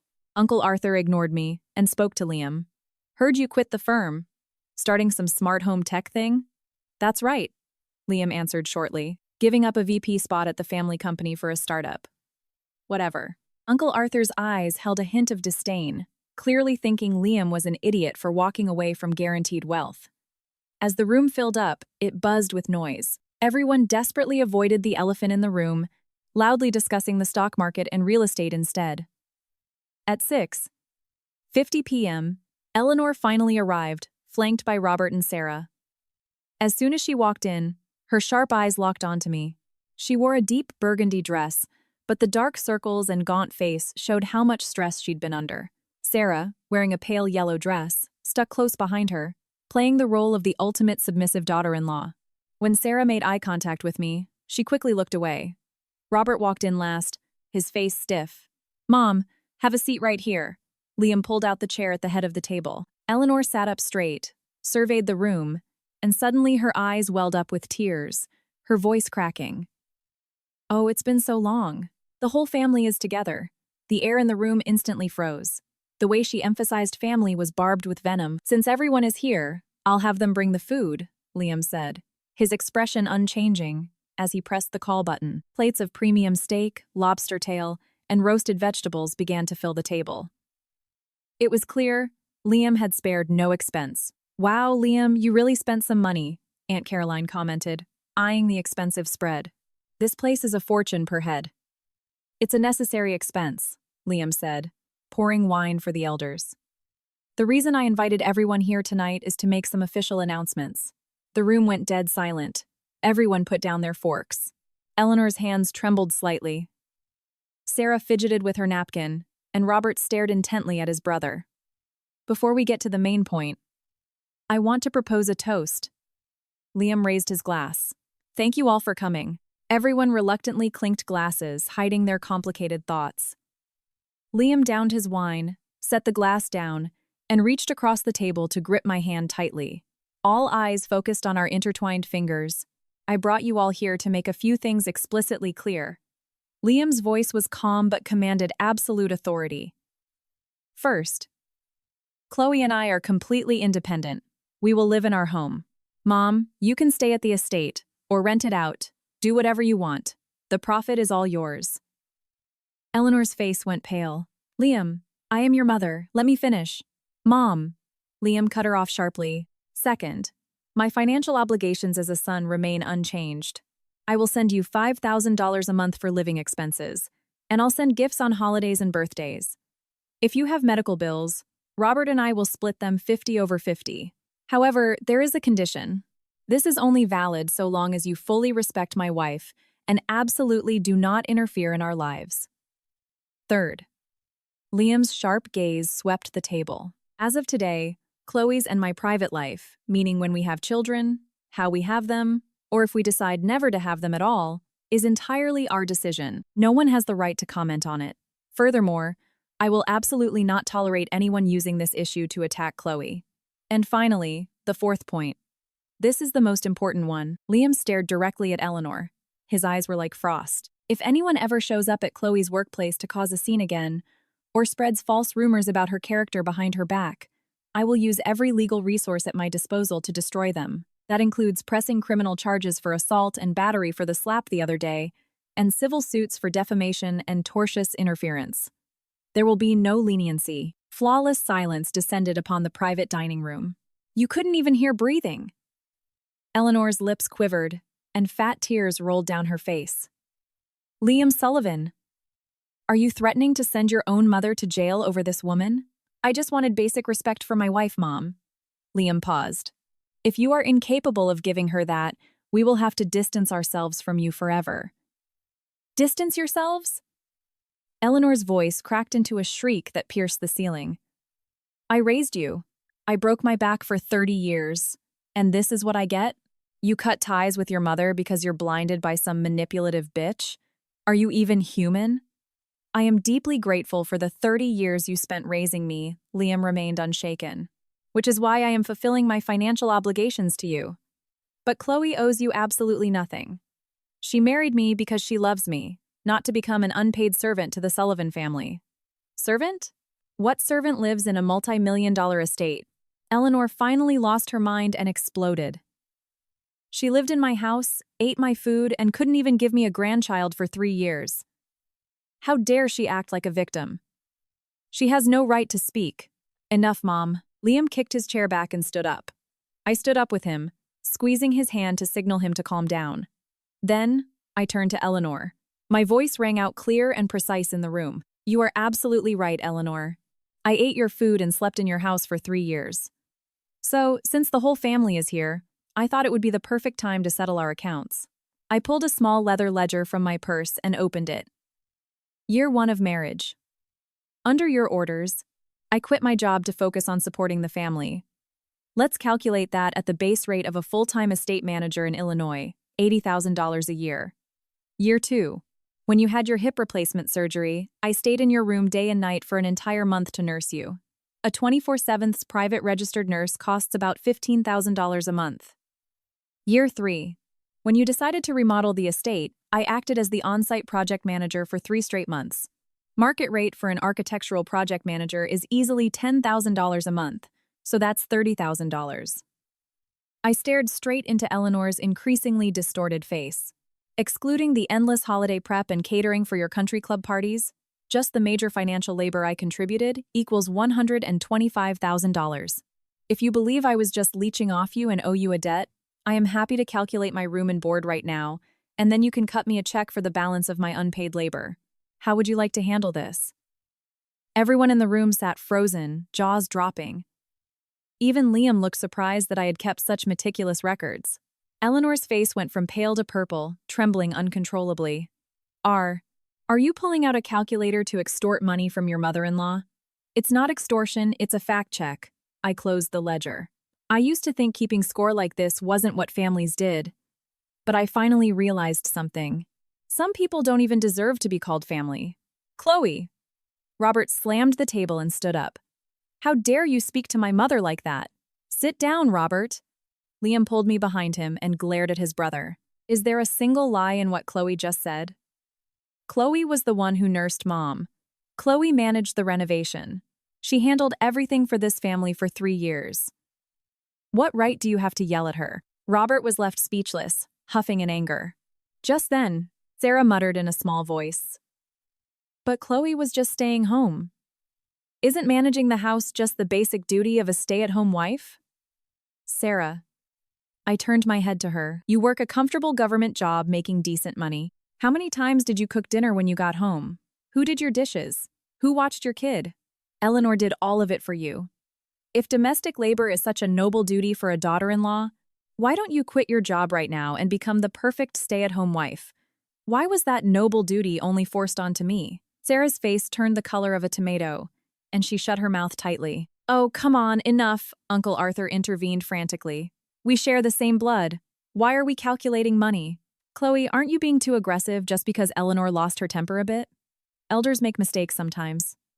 Mistakes? I cut him off firmly. Uncle Arthur, if my mother showed up at your office, slapped you in the face in front of your employees, called you garbage, and tried to get you fired, would you just laugh it off as an elder making a mistake in the heat of the moment? Uncle Arthur was rendered mute. Aunt Caroline, watching this, changed her target to Liam. Liam, are you really going to just sit there and watch your wife talk back to the elders like this? She has no respect. Aunt Caroline, Liam replied coldly. To May, respect is mutual. If you respect my wife, I respect you. But if you disrespect my wife, do not expect the courtesy of a nephew. Aunt Caroline's body shook with rage. Suddenly, Eleanor let out a loud wail and began to sob uncontrollably. What sin did I commit in my past life? I broke my back raising a son, and he gets bewitched by a fox and abandons his mother. I should just die. How can I live seeing this? Here we go again. When she was losing, she weaponized her tears. In the past, the moment she cried, I would bow my head in guilt, and Liam would take a step back. But today, Liam simply looked down at his sobbing mother with icy detachment. Mom, if you really wanted to die, you wouldn't be sitting here right now. You just want everyone in this room to call me a terrible son and Chloe a venomous snake. That brutally accurate truth stopped Eleanor's wailing instantly. She snapped her head up. In her eyes was uncontrollable fear and hatred. She realized that her ultimate weapon, emotional extortion using maternal love, had been completely shattered. We've said everything we came to say, Liam said, adjusting his suit jacket. From today on, Chloe and I live our own lives. Mom, Robert, Sarah, live yours. If you want to interact with us respectfully, we welcome it. But if you think you can dictate our lives or hurl insults at us, you will never see our faces again. He raised his wine glass high. With this glass, our family dinner is over. From now on, everyone fends for themselves. Liam drained the glass. The relatives, reading the room, hesitantly raised their glasses too, but Eleanor didn't move an inch. She just glared at us. Her lips trembled, but she couldn't formulate a single word. She knew perfectly well that she had been utterly, devastatingly defeated. Check. Please. Liam raised his hand to the waiter. After paying the bill with his card, he grabbed my hand firmly. Let's go. We stood up and walked toward the door. Before opening it, I looked back one last time. Eleanor was slumped in her chair like a collapsed sandcastle, staring blankly into space. Sarah was faking concern, rubbing her back. Robert was massaging his temples, looking incredibly stressed, while the relatives whispered frantically amongst themselves. That scene felt like a permanent farewell to my past. The submissive, oppressed Chloe. The suffocating, toxic marriage dynamics. And the perfect, final severing from the gaslighting hell of the Sullivan family. Stepping out of the steakhouse, the cool summer night breeze hit my face. Any regrets? Liam asked. None at all. I squeezed his hand tighter. I've never felt this light in my entire life. It might get a little more exhausting from here, he warned. Knowing Mom, she won't just surrender quietly. I know. I leaned my head on his broad shoulder. But I'm not scared anymore, because whatever happens, you'll be by my side. Always. He kissed my forehead warmly. I'll be right here for the rest of our lives. Riding home, I closed my eyes and replayed the dinner. Eleanor's tears, the relatives' accusations, Sarah's hypocrisy, Robert's anger. But what stood out most was Liam's broad back hiding me, and his firm declaration, from now on, everyone fends for themselves. That night, I paid back half the debt of that slap, with a firm, impenetrable boundary. But I knew this wasn't the end. Eleanor wouldn't be able to swallow her anger. Sarah would try to exploit the situation, and the relatives would gossip relentlessly. But who cares? I had a job to go back to, my own talents, and a husband who loved and supported me. All the Sullivans had left was their useless obsession with bloodlines and empty prestige. Suddenly, my phone buzzed. A text from Emma. Chloe! The county director saw the renderings and is obsessed. Valerie said she's pushing a massive bonus for our team. I smiled and texted back. It's all thanks to your brilliant idea, Emma. Coffee is on me Monday. 3 days after that grand dinner, I officially returned to the office. Monday morning at the weekly meeting, Valerie specifically praised our team's project. The synergy between Chloe and Emma is fantastic. The client couldn't stop raving about the concepts. Chloe, Emma, I want you two leading the County Youth Center project from blueprint to final construction. Applause filled the conference room. Emma's face turned bright red from excitement. After the meeting, Mia sneaked over and gave me a thumbs up. You're incredible, Chloe, taking charge of a core project right after coming back. Emma had a great idea, I smiled humbly. You guided it well. Mia lowered her voice. By the way, how are things with your mother-in-law? Quiet? So far, I replied, organizing the meeting notes. But knowing her, this is the calm before the storm. She's definitely plotting something. Be careful, Mia nodded. Oh, by the way, remember the college alumni meetup is this Saturday. You have to come. Everyone is dying to know how you're doing. I hesitated. After graduating and getting married, I basically cut contact with my classmates. I had too much pride to let them see the former top-of-the-class Chloe Sullivan rotting away as a stay-at-home housewife. Mia read my mind. You need to go and show them that the valedictorian has made her glorious return. Okay, I nodded. I'll go. Work filled me with a sense of accomplishment and self-worth I hadn't felt in years. Communicating with clients, revising blueprints, picking out samples, the days flew by. Chloe, the client wants to expand the kids' reading area, but they can't increase the budget. Emma approached, looking worried, holding a stack of papers. Let's see. I studied the blueprints. If we knock down the wall to the first-floor storage room, we can connect it. We'll just swap the finishes for a more cost-effective alternative. While we were deep in discussion, my phone rang. Unknown number. Thinking it was a vendor, I quickly answered. Hello, is this Chloe Sullivan? A stiff, professional male voice. Yes. Speaking. This is the ER at Chicago Central Hospital. Your mother-in-law, Eleanor Sullivan, was just brought into the emergency room. Her condition is quite serious. We need a family member here immediately. My mind went completely blank. Yes. What happened? Initial diagnosis indicates an acute ischemic stroke. She's currently in the ICU. Your number was recent in her call log, so we reached out. Please inform the rest of the family. The call ended. I froze like a statue. My hands and feet turned ice cold. Chloe? Are you okay? You look terrible, Emma asked worriedly. My mother-in-law is in the hospital, I answered mechanically. A stroke. She's in the ICU. Oh my God, go. I'll pack your things. Emma hurriedly grabbed my bag. With shaking hands, I called Liam. Liam, your mom is in the hospital. A stroke. Chicago Central ICU. A half-second of dead silence on the other end. I'm on my way. Don't panic, just drive safe. Hanging up, I practically ran to the elevator. My head was a mess. Just 3 days ago, she was screaming curses at me in a restaurant, and now she's in the ICU with a stroke? Was it a real illness? Or another elaborate performance to make me the villain? When I arrived at the hospital, Liam was already in a serious discussion with the doctor. Robert and Sarah had just arrived. Sarah's eyes were already puffy.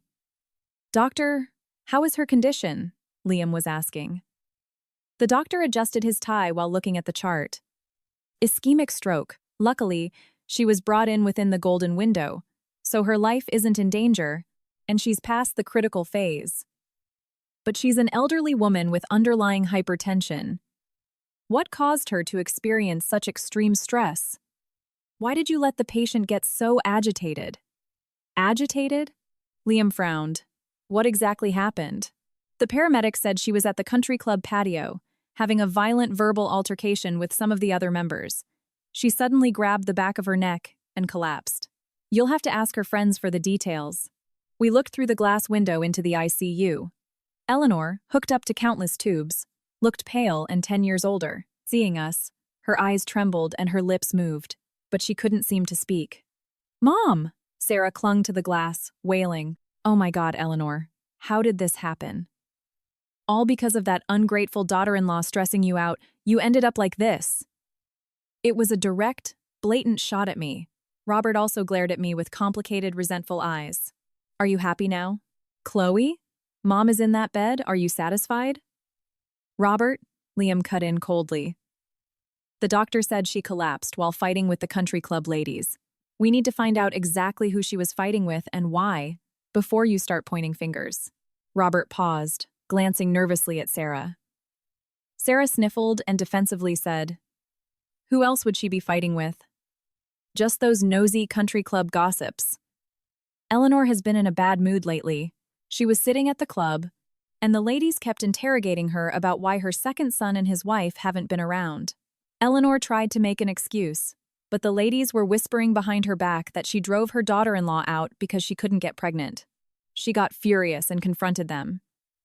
She fought until she had a stroke just because of some whispering? Liam dug in sharply. Sarah's eyes darted around nervously. I understood the situation immediately.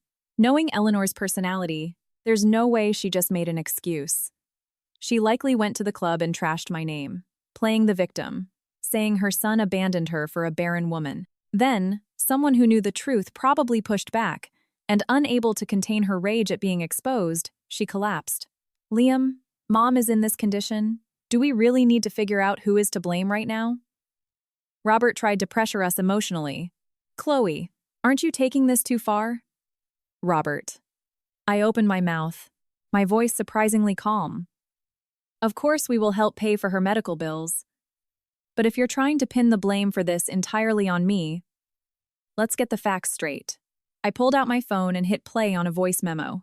The audio from 3 days ago at the steakhouse, Eleanor's screaming abuse and my itemized billing played clearly in the hospital corridor. If necessary, I can play this for the doctor or the police, and let them decide exactly who was abusing who and who was causing the stress.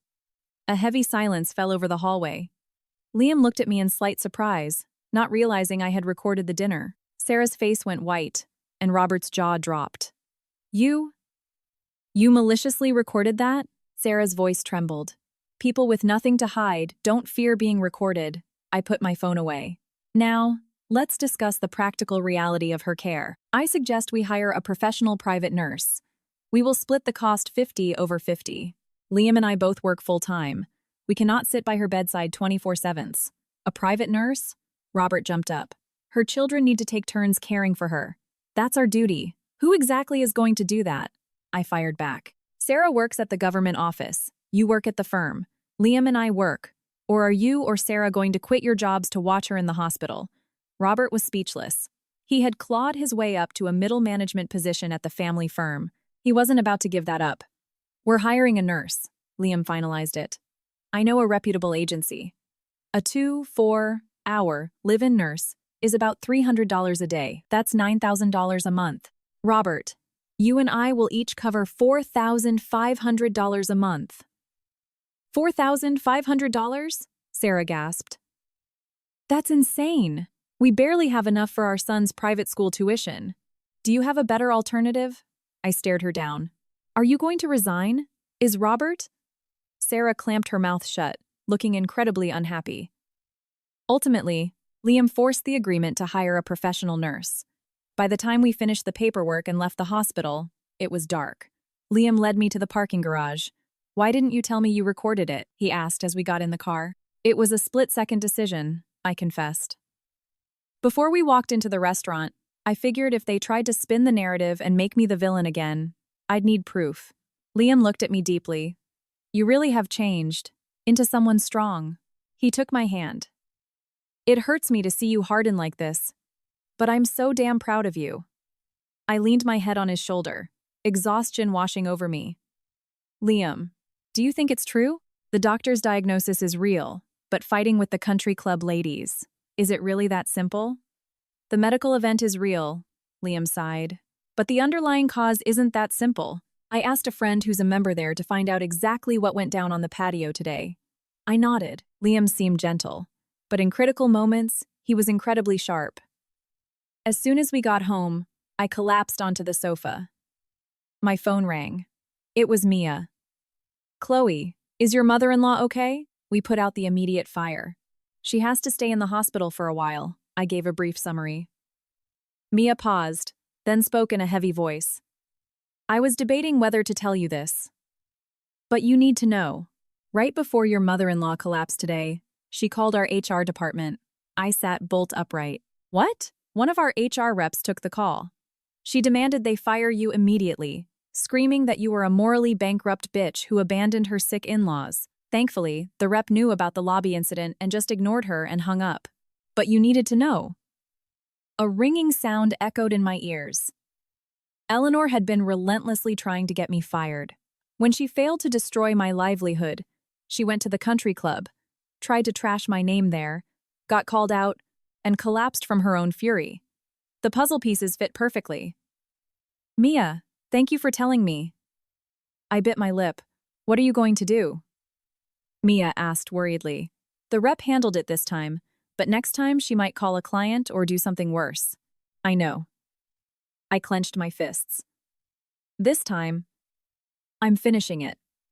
Hanging up, I told Liam everything. His face turned to stone. She wants to back you into a corner. We can't just stay on the defensive anymore, he said. Honey, I want to sue her. Liam looked at me in surprise. Sue? The slap in front of the family, that's assault. Calling my company to demand I be fired, that's defamation and tortious interference, I said dryly. I held back before for your sake, but now it's about my career and my survival. I'm not holding back anymore. Liam looked at me with a complex expression. Are you absolutely sure? Once you start a lawsuit, there's no going back. The moment we walked out of that steakhouse, there was already no going back. I smiled bitterly. Do you know what would have happened if she succeeded in getting me fired?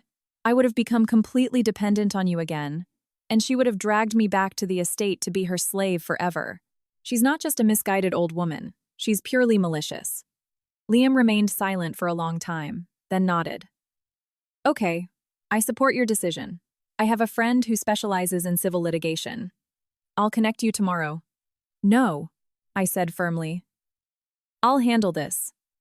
I will walk into a law firm on my own 2 feet, get a consultation, and gather the evidence myself. This isn't just your fight, Liam. It's mine. Liam covered my hands with his, I respect that. The next day, I took a half day off and visited a prominent law firm downtown.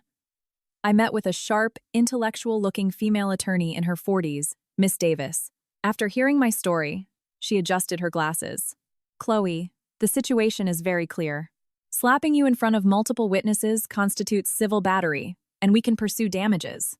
Calling your employer to spread false information and demand your termination is textbook defamation and tortious interference with business relations. We can demand civil damages and a public apology. I want to file the lawsuit, I said firmly. I want to show her exactly what the legal consequences are for assaulting someone and trying to ruin their career. Miss Davis nodded. Excellent. We will take the case. Evidence gathering is key.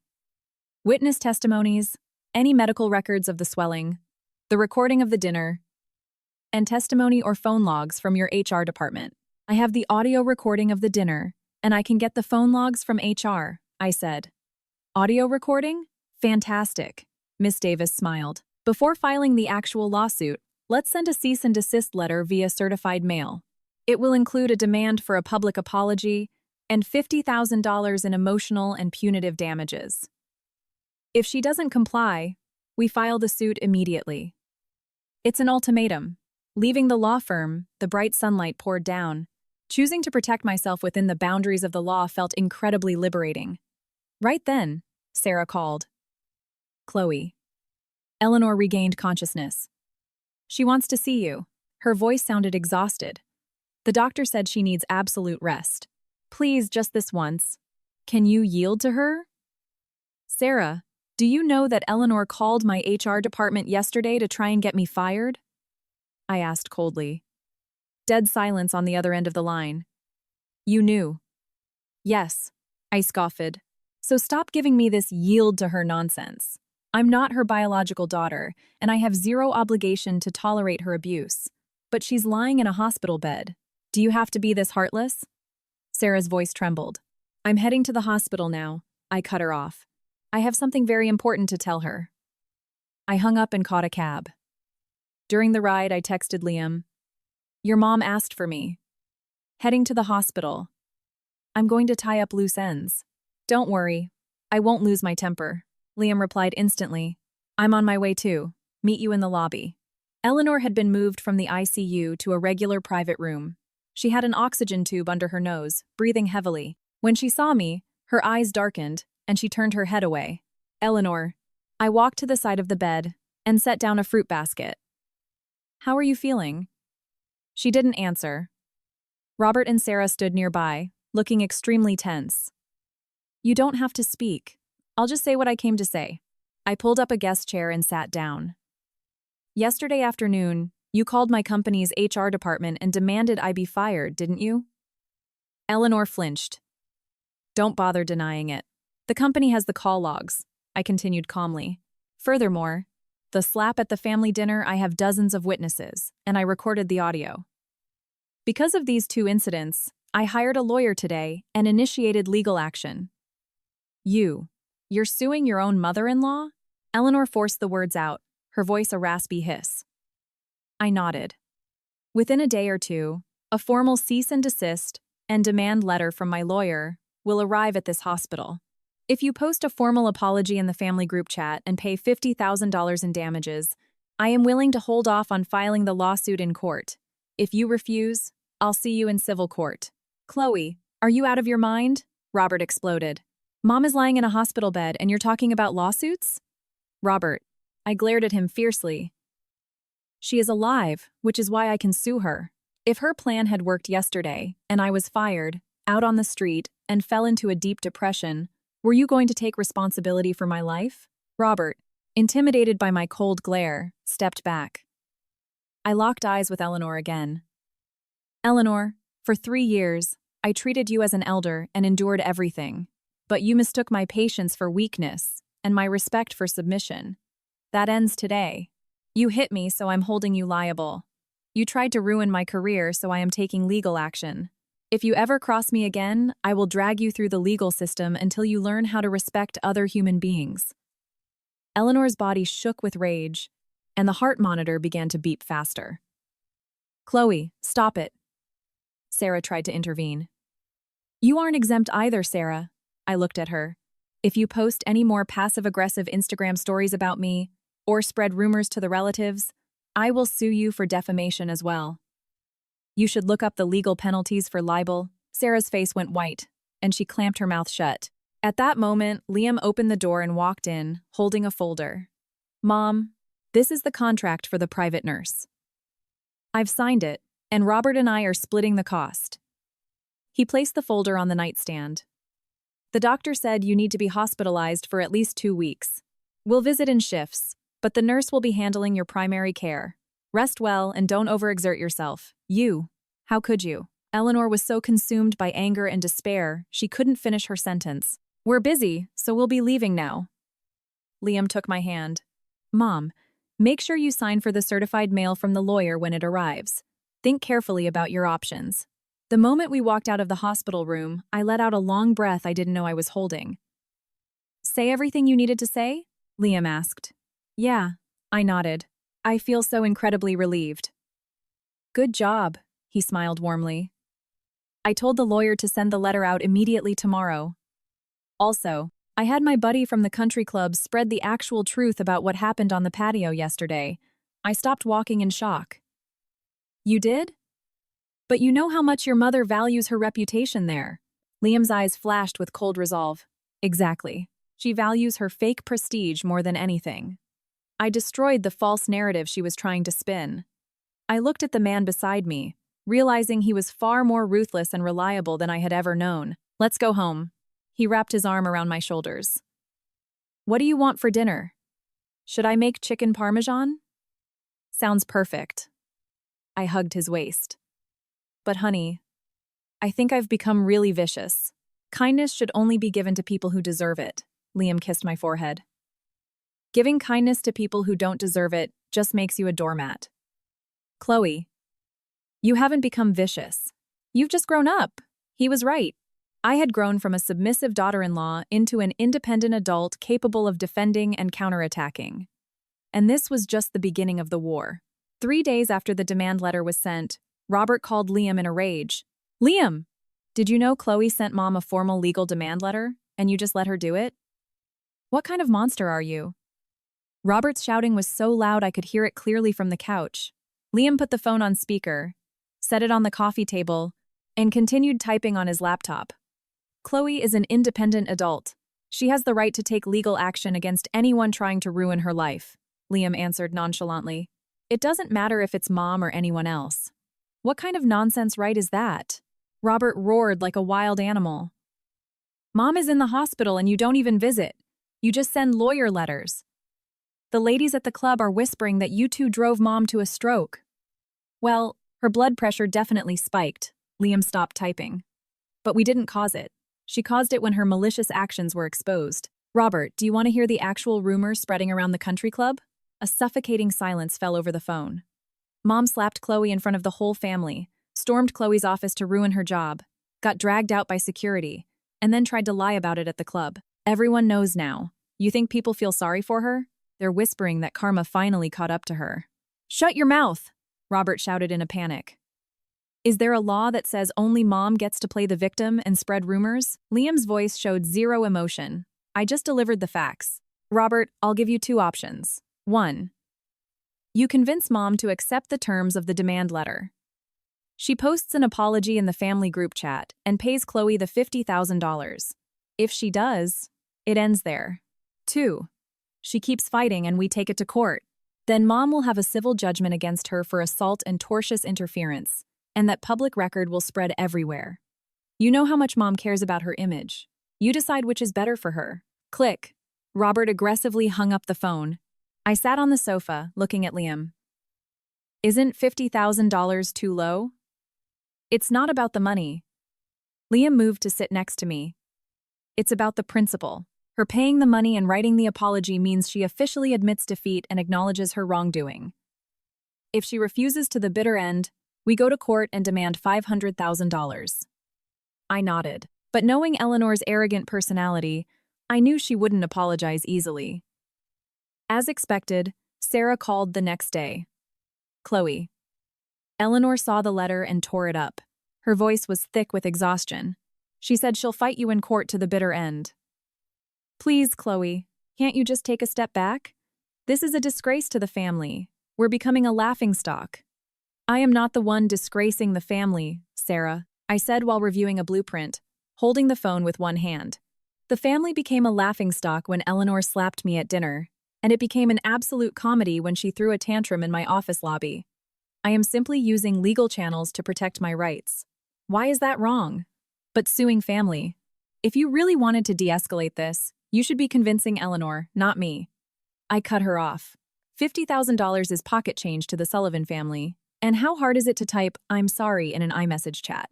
I gave her an incredibly generous out. Sarah fell silent for a long time. If you can't convince her, I'll see her in court.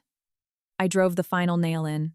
A judge's ruling is on a completely different level than country club gossip.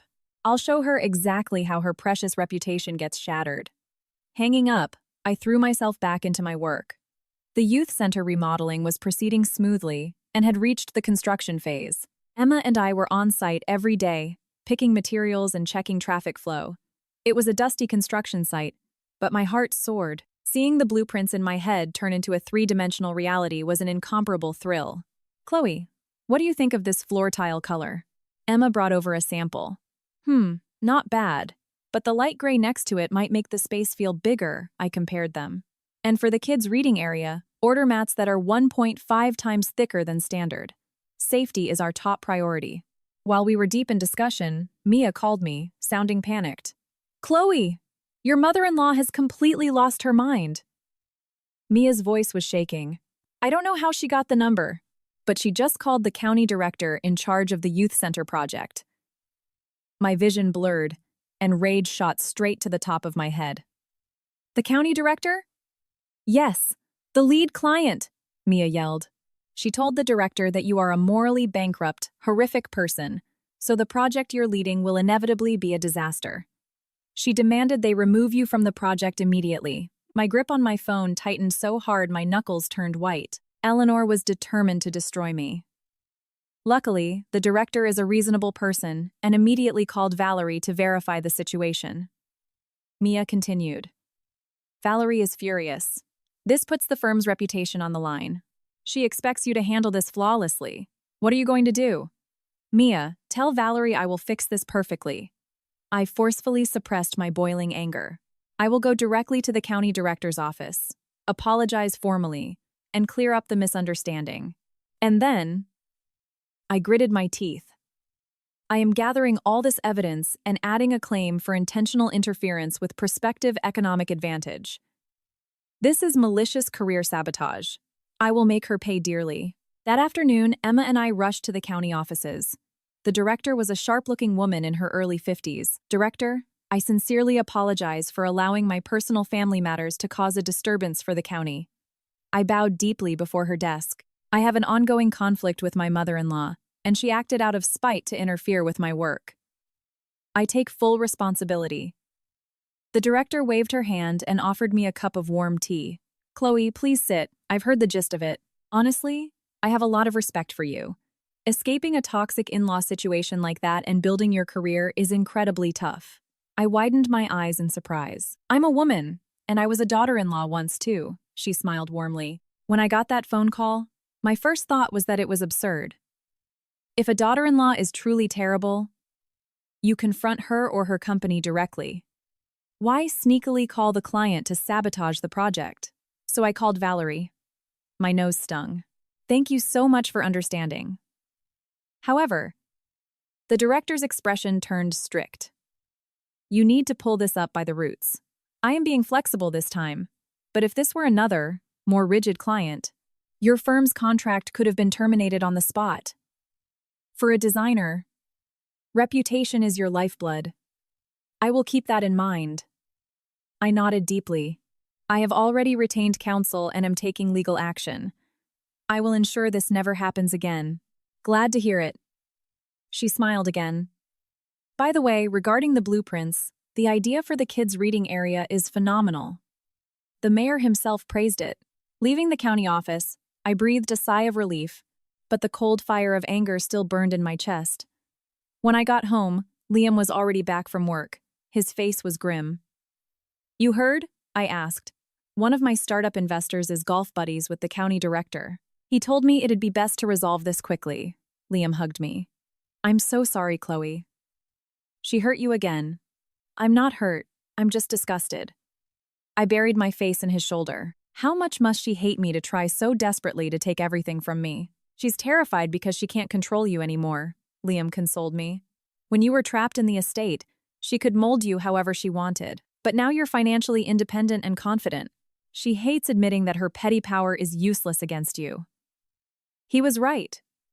She wanted to destroy what she couldn't control. Liam, I have something to do. I looked up. What is it? I'm exposing the truth in the family group chat, I said coldly, not to complain. To notify them.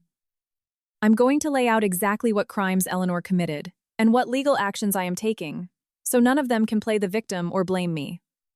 Liam thought for a moment, then nodded. Do it.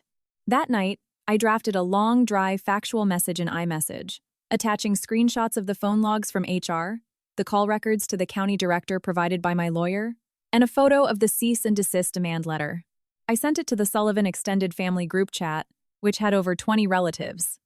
The chat exploded instantly. Aunt Caroline was first. Chloe, are you crazy? Eleanor is in the ICU, and you post this? Uncle Arthur chimed in. This is a family disgrace. Delete this immediately. Another aunt added, Oh, Chloe, she's an old woman. She made a mistake out of concern for the family. You need to be the bigger person and forgive her. I scoffed at the messages. Predictable. Regardless of the facts, regardless of how malicious her crimes were, their logic always defaulted to, she's the elder, so you have to endure it. I replied immediately. Aunts and uncles, I did not post this to seek sympathy or to vent. I am simply clarifying the facts. First, Eleanor's continuous interference with my employment is a serious crime that threatens my livelihood.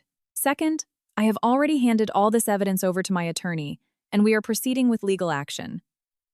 Third, if this happens even one more time, I will not hesitate to file criminal charges with the police. The person disgracing this family is not me, it is Eleanor, who chose to harass my workplace. The chat went dead silent for several minutes. Then, an entirely unexpected message popped up. It was Robert. Everything Chloe posted is true. Mom slapped Chloe at the restaurant, stormed her office, and called her clients to spread rumors. I tried to stop her, but she wouldn't listen. In this matter, I am 100% on Liam and Chloe's side. This was a nuclear bomb. Even Liam looked shocked. Soon after, Sarah's message appeared. Eleanor really crossed the line this time. Chloe, I'm sorry for taking her side before. I put my phone down and assessed the situation. Robert and Sarah hadn't suddenly found their moral compass. They were opportunists. Seeing that Eleanor had left undeniable proof of illegal activity, and that the family opinion was shifting, they quickly cut their losses and aligned with me. Robert then sent a private text to Liam. Liam, Mom went too far. I'll testify for you if needed. Sue her or whatever. It's up to you. But about Mom's medical bills, Liam texted back. We're still splitting the medical and nursing bills 50/50. But any legal settlements or damages are Mom's responsibility alone. You understand, right? Liam put his phone down and smirked at me. My brother and his wife just flip sides. Expected. I replied calmly. They're bats. At least now. None of the relatives can openly defend Eleanor. While we were talking, my phone rang again. An unknown number. Hello? Is this Chloe Sullivan? Yes. This is Dr. Miller, Neurology, at Chicago Central. The doctor's voice was quite serious. Your mother-in-law became extremely agitated today, causing her blood pressure to spike dangerously. We had to administer emergency sedatives. She kept screaming your name from her bed, asking if you were trying to kill her with stress. I gripped my phone tightly. Dr. Miller, I understand the family dynamics are tense, but I have never intentionally provoked her. She slapped me and tried to ruin my career, so I was forced to take legal action through my attorney. I understand the gist of it, Dr. Miller sighed. I'm calling because the patient's emotional stability is absolutely critical to her recovery right now. If she remains in this highly agitated state, she is at a very high risk for a secondary, massive stroke. If that happens, it could be fatal or leave her permanently incapacitated. I remained silent. I hated Eleanor, but I didn't want her to die or become a vegetable right this second. I understand, Dr. Miller, I finally said. I will not visit her personally or do anything to provoke her. But because of her medical condition, I cannot abandon my right to legally defend myself. The legal procedures initiated by my attorney will continue as planned. Dr. Miller sounded relieved. I understand. Thank you for handling this reasonably. I just wanted to inform you of the medical risks, so you are aware of her precarious state. Hanging up, I rubbed my temples. Liam, Doctor. Miller said if she gets too agitated, she might have a second, massive stroke. Am I pushing too hard? Seeing me waver, Liam grabbed both my hands. Chloe, kindness requires boundaries. If you drop the lawsuit and submit to her now because you're scared she might have a stroke, she will use her health and her life as a hostage to control you forever. The ultimate form of gaslighting is using one's own life as a weapon. His words hit home. Eleanor had pulled her ultimate trump card, the threat of her own death. So what do we do? I asked. We keep moving forward, Liam said firmly. But let's talk to Miss Davis and adjust the strategy slightly. We send a second demand letter stating that, if she posts a public apology in the family chat and signs a legally binding non-contact agreement regarding you and your workplace, we will temporarily suspend the lawsuit. We give her an out, but we hold all the cards. That's a good idea. I nodded. It secured our goal while providing a tactical retreat for her. The next day, I consulted with Miss Davis, and the second demand letter was dispatched to the hospital. If a public apology is not posted in the family chat within 3 days and a non-contact agreement is not signed, the suspension is revoked and the lawsuit is filed immediately. Liam posted a copy of the letter in the family chat. Mom, this is the second letter sent to the hospital today. This is our final offer. Apologize and sign the agreement, and we drop it. Refuse, and we go to court. The choice is yours. The group chat was silent. Everyone was holding their breath, waiting to see how this brutal war would end. 3 days passed. Eleanor did not post an apology. But surprisingly, she didn't cause a scene or throw any more tantrums either. She lay quietly in her hospital bed. According to Robert, when he or Sarah visited, she kept her mouth shut and just stared at the ceiling. According to Liam's friend, the ladies at the country club no longer pitied Eleanor. They were terrified of her and avoided her. They didn't want to get involved with her toxic temper. The reputation and prestige she had fought so hard to protect had been completely obliterated. Meanwhile, my daily life was incredibly peaceful and productive. The youth center remodel was progressing rapidly. The weekend arrived, the day of the college alumni meetup Mia had mentioned. I stood in front of my walk-in closet mirror.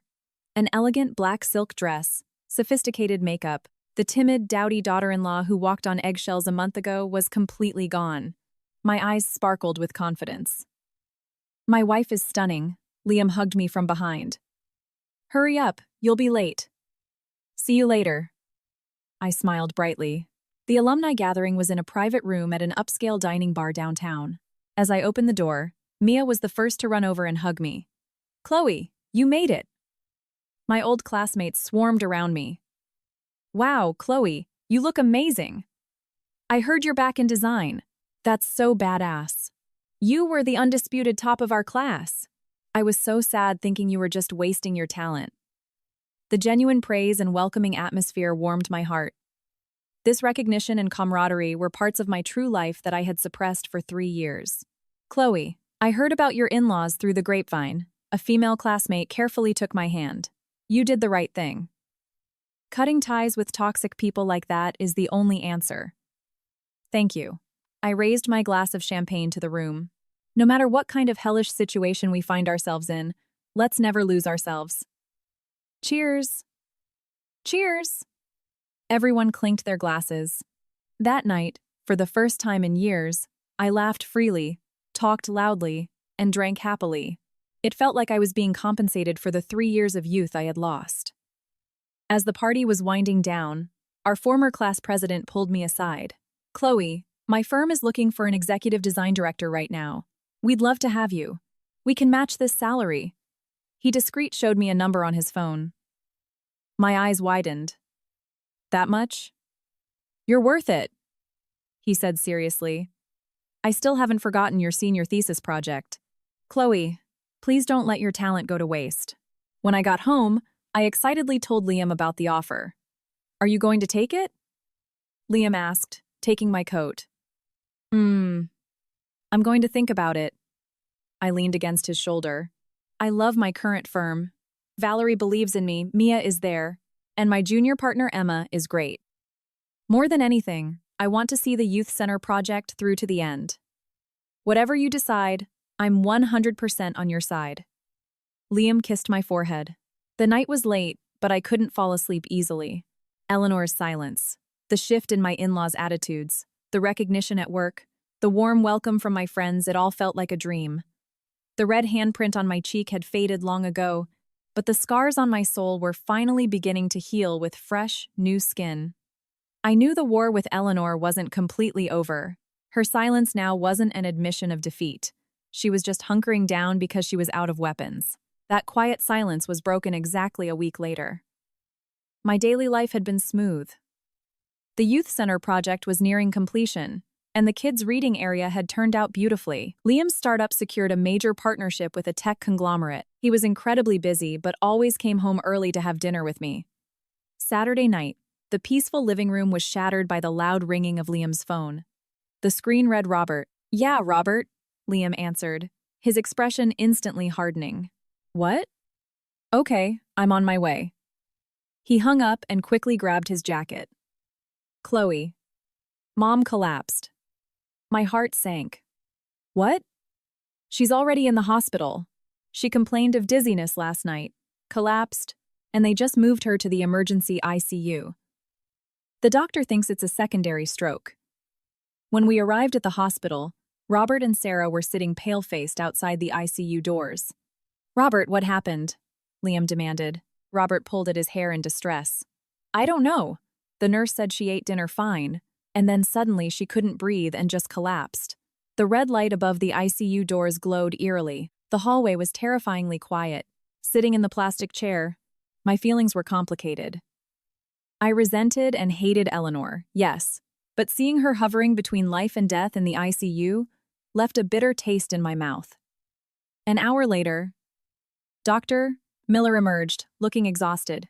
"We stabilized her. She's past the immediate crisis." Everyone breathed a collective sigh of relief. But Dr. Miller's face remained grave. "However, the prognosis this time is much worse. There is a high probability of severe paralysis on her left side. She will require extensive, painful rehabilitation. Furthermore, her blood work showed that for the past few days, she has been secretly spitting out her blood thinners and blood pressure medication. That is the direct cause of this secondary stroke." "Spitting out her medication?" The four of us were shocked. "Why? Why would she do that?" Robert asked, his voice shaking. Elderly patients who experience severe depression or extreme stress sometimes refuse medication out of a sense of despair or giving up. "Doctor," Miller said firmly. This was clearly a lack of will on the patient's part. Going forward, the family must be incredibly diligent with her care. She won't even be able to use the restroom by herself. Eleanor was moved to a step-down unit. Through the glass window, we saw her hooked up to machines, lying as lifeless as a corpse. The domineering, violent matriarch of the Sullivan family who controlled everyone with an iron fist was gone. All that remained was a frail, helpless old woman. Robert walked over to me with heavy steps. "Liam. Chloe. What do we do now?" "We have to hire a 24/7 full-time nurse." "We will," Liam said firmly. "We'll split the cost down the middle, like we agreed." "It's not just about the money," Robert sighed deeply. "Mom will want to see her kids. You too. Could you come visit her on the weekends, just to check in on her?" Liam looked at me. I knew what that look meant. He was giving me the power to decide. I stared at the old, sick mother-in-law through the glass. The woman who slapped me, trampled on my dignity, and tried to destroy my career. But now, she was just a pathetic patient gasping for air through a tube. I slowly nodded. Okay, Robert. We'll come visit on the weekends. This wasn't because I had forgiven Eleanor. It was out of basic human compassion. From that day on, Liam and I visited Eleanor's room for about 30 minutes once or twice a week. We researched the best rehab facilities and paid for top-tier private nurses, but there was no emotional connection beyond that. A month later, Mia called me out to a cute cafe near the office. "Chloe, how is your mother-in-law?" Mia asked, sipping her coffee. "She's at a rehab facility." I stirred my tea with a spoon. "The doctors say it'll be a miracle if she regains enough mobility to feed herself or use the bathroom alone." Mia hesitated, then asked carefully, "Be honest, do you still hate her?" "I do," I answered plainly, not hiding it. But spending every day consumed by hatred for a half-paralyzed old woman whose bodily functions are managed by a nurse. It's a waste of my emotional energy. I just want to live my life. That is the perfect answer. Mia squeezed my hand. That's what I love most about you. You love fiercely, and when you hate, you crush them. But you never let that hatred consume you. I smiled. Because I have way more important and busy things piling up in my life than hatred. It was true. My life was soaring. The County Youth Center project was completed and received massive acclaim from the local community. It was even nominated as a finalist for the city's Urban Space Design Award of the Year. Liam's startup finalized its acquisition deal with a major tech firm, experiencing explosive growth. He promised that once the project wrapped up, we would finally take our delayed honeymoon. Perfect peace and happiness had arrived in the aftermath of the storm. 3 months after Eleanor's stroke, Robert called us to the old Sullivan estate. "As you know, Mom's condition isn't improving much," Robert said, washing his face with his hands. "The doctors say it's better for her mental health to be discharged for at-home care. So I'm thinking of bringing her home." "Which home?" Liam frowned. "Back here, to the estate," Robert answered, avoiding eye contact. "I'm thinking of moving in here to take care of her." "Did Sarah agree to that?" I asked sharply. Robert cleared his throat. "Well, Sarah is completely against it.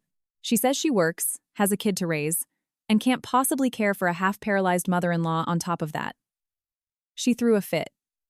So, Liam, Chloe, since Mom can't do anything by herself now, I was hoping we could take turns."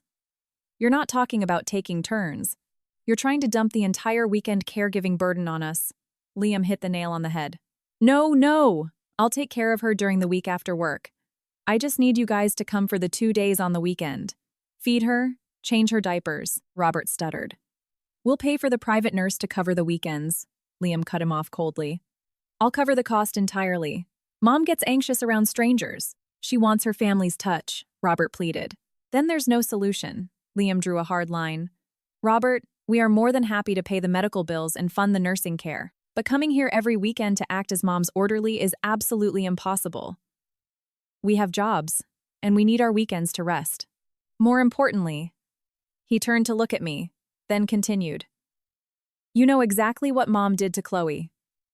Chloe might be a saint, but how could she smile and change the diapers of the woman who slapped her and tried to ruin her livelihood? That is far too cruel to ask of her." Robert was speechless, his mouth opening and closing like a fish. "Robert," I spoke up calmly, "I can visit Eleanor and keep her company. But I cannot spoon-feed her or bathe her.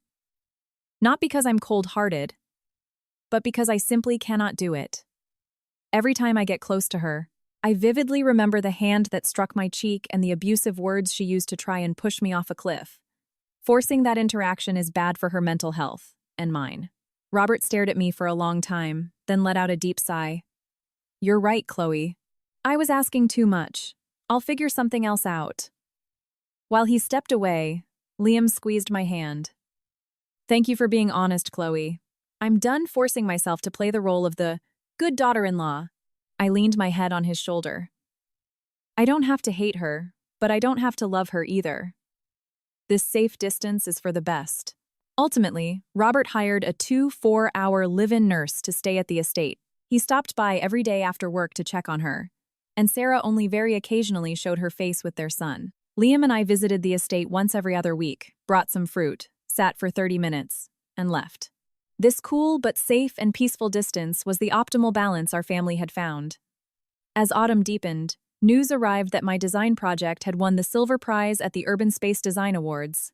On the night of the ceremony, I wore a dazzling silver evening gown and confidently walked up to the stage under the brilliant spotlight. The moment the intense beam hit my face, the thrill of having all the tears, sorrow, and fierce struggles of the past 3 years validated washed over me. Please share a few words, designer Chloe Sullivan. The MC handed me the microphone.